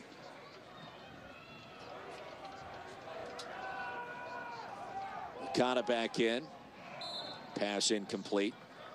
Well, meanwhile, for the Huskies, road a little tougher to hoe perhaps coming up as you Looking the rugged Mac West. They got their work cut out for them, and obviously riding a hot streak going in. Yeah, they have basically a de facto championship game against Western Michigan at home next week, and then they finish with Ohio on a 6-day rest. So they certainly are not done by any means.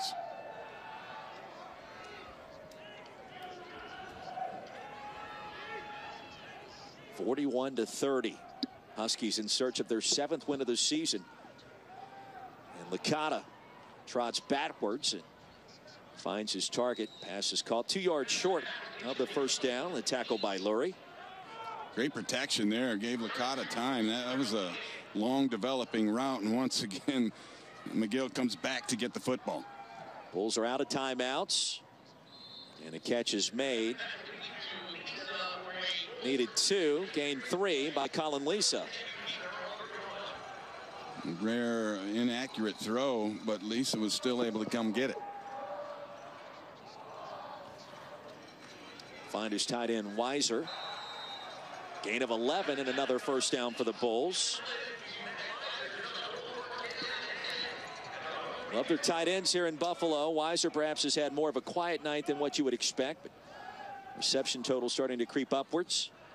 And here's another one. A nice move as Weiser leaps out of bounds to stop the clock. Buffalo again without any timeouts remaining. Weiser's pretty nifty for a big fella. I think he's a guy you'll see play on Sundays, especially the way the NFL loves tight ends these days. Textbook tight ends is how the Buffalo coaching staff refers to their jumbo targets. Dump off to the running back down to the 45. Boomer Mays with the hit on Anthony Taylor. And part of this deal right now is Northern Illinois is playing deep in all of their zones. The last thing they want is anything thrown over their head, and it opens up the underneath stuff. Here's the double move, pass incomplete, and it's picked off. Off the carom, Brandon Mays. Second interception of the season. Great hands by Mays, because that was not much of a tip. And that thing was coming at him pretty quick. It was almost like self-defense. He reached up and snagged that thing. And another late in the game interception, sealing a deal for this Northern Illinois Husky defense that rises to the occasion once again. Third interception of the ball game for the Huskies defense, leading the MAC coming in with 14, now with 17. And you got to believe the Huskies going to be a major factor in the MAC West. And well, it's like I said, a de facto championship game next week at their house. Western Michigan comes in, and Western was trailing Bowling Green by 14, which would knot it all up. You also have Toledo looming out there with just one loss in that MAC West, as they beat Central Michigan yesterday, who also had only one loss going into that one. So it's a very competitive and top end of the MAC West division this year. Ray, you think about Northern Illinois doing all of this with a quarterback making his first start tonight on the road. The standings tell the story with this win, 7-3, 5-1 now in league play. Buffalo falls back to 500 both in conference and overall as well. And the latest I have is 7 minutes 38 seconds left in that ball game in Kalamazoo, with Bowling Green up on Western 41-27. So it looks like we're going to have a three-way tie atop the MAC West division following tonight's action. Lance Leipold, Rod Carey exchange pleasantries at midfield as time winds down, and that's going to do it here in Buffalo. An impressive performance tonight for the Huskies. No doubt. Answered the bell when they had to, and you can see the growth of Ryan Graham, the quarterback. He's got a really bright future ahead of him. ESPNU Film Room is coming up next. So for Ray Bentley, I'm Roy Philpott saying so long from Buffalo. The final score tonight, 41-30. Northern Illinois proves victorious. And to watch this entire game on replay, as well as other games on our family of ESPN networks, make sure you log on to WatchESPN.com or download the Watch ESPN app. This has been a presentation of ESPN. So long from Buffalo. ESPNU Film Room is headed your way next.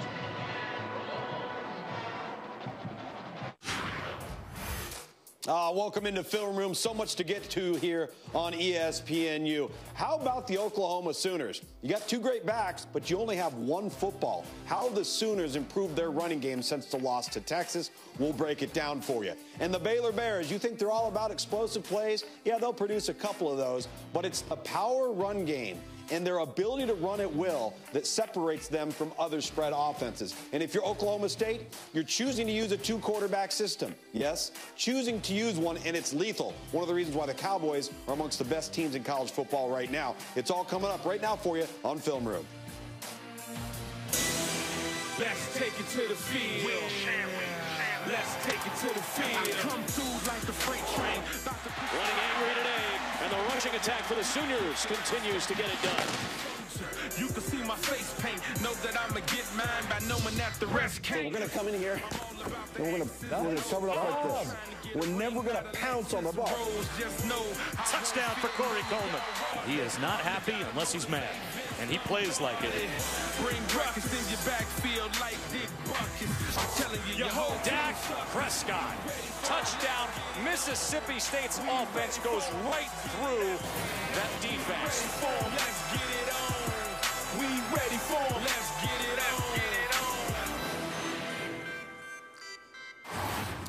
As always, it's great to have you here with us on Film Room. I'm Tom Luganbill. That is Mike Bellotti. We're going to kick it off in the Big 12, where we had our first of the gauntlet last week between TCU and Oklahoma State. Now it's Oklahoma and Baylor's turn. And one of the things we want to point out to you is how Oklahoma has chosen to improve their run game by trying to ensure that both of the best players on their team are on the field at the same time.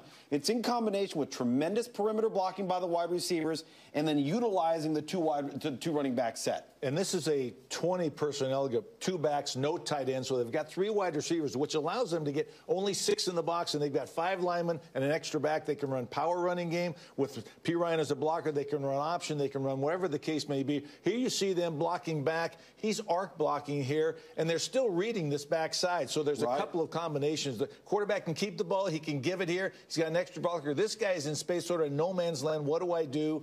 And gets outside, and Mixon obviously can make some things happen after he touches the ball. So you talk about those options. So if he wanted Baker Mayfield, this guy, let's say, stunts right in here, he can read that, he can go up in here. He can give with a nice lead block on the unblocked end man line of scrimmage. Now watch the slot receiver right there, number 5.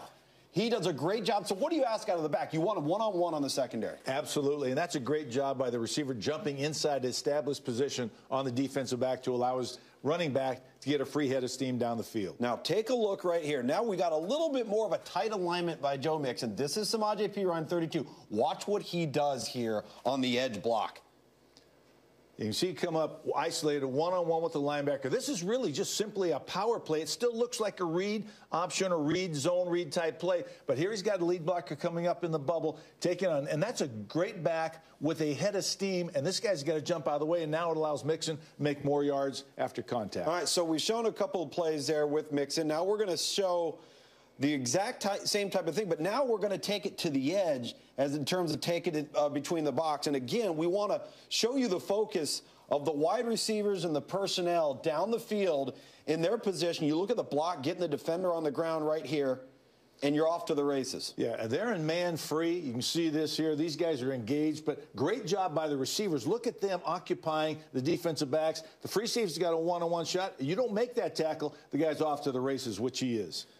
So instead of just having 25 on the field in a single back set or having 32 on the field in a single back set, they've created some of this misdirection, and the defense now has to be aware of so many different elements because one can be a lead blocker once again as we see this. This is just a standard zone play. Lines blocking this way, back on this side comes over and kicks out, and it's just a standard power play. It still looks like a potential run-pass option for the quarterback because he can read this. If they get a double blitz, he could throw the ball out there, pull it and throw it. He could keep it and run to the outside. So there's a multitude of plays that come off of that look. Puts a lot of strain on the defense. So now you still get the two-back split set, but they're backed off a little bit, so that's an alert for the defense. And as we watch this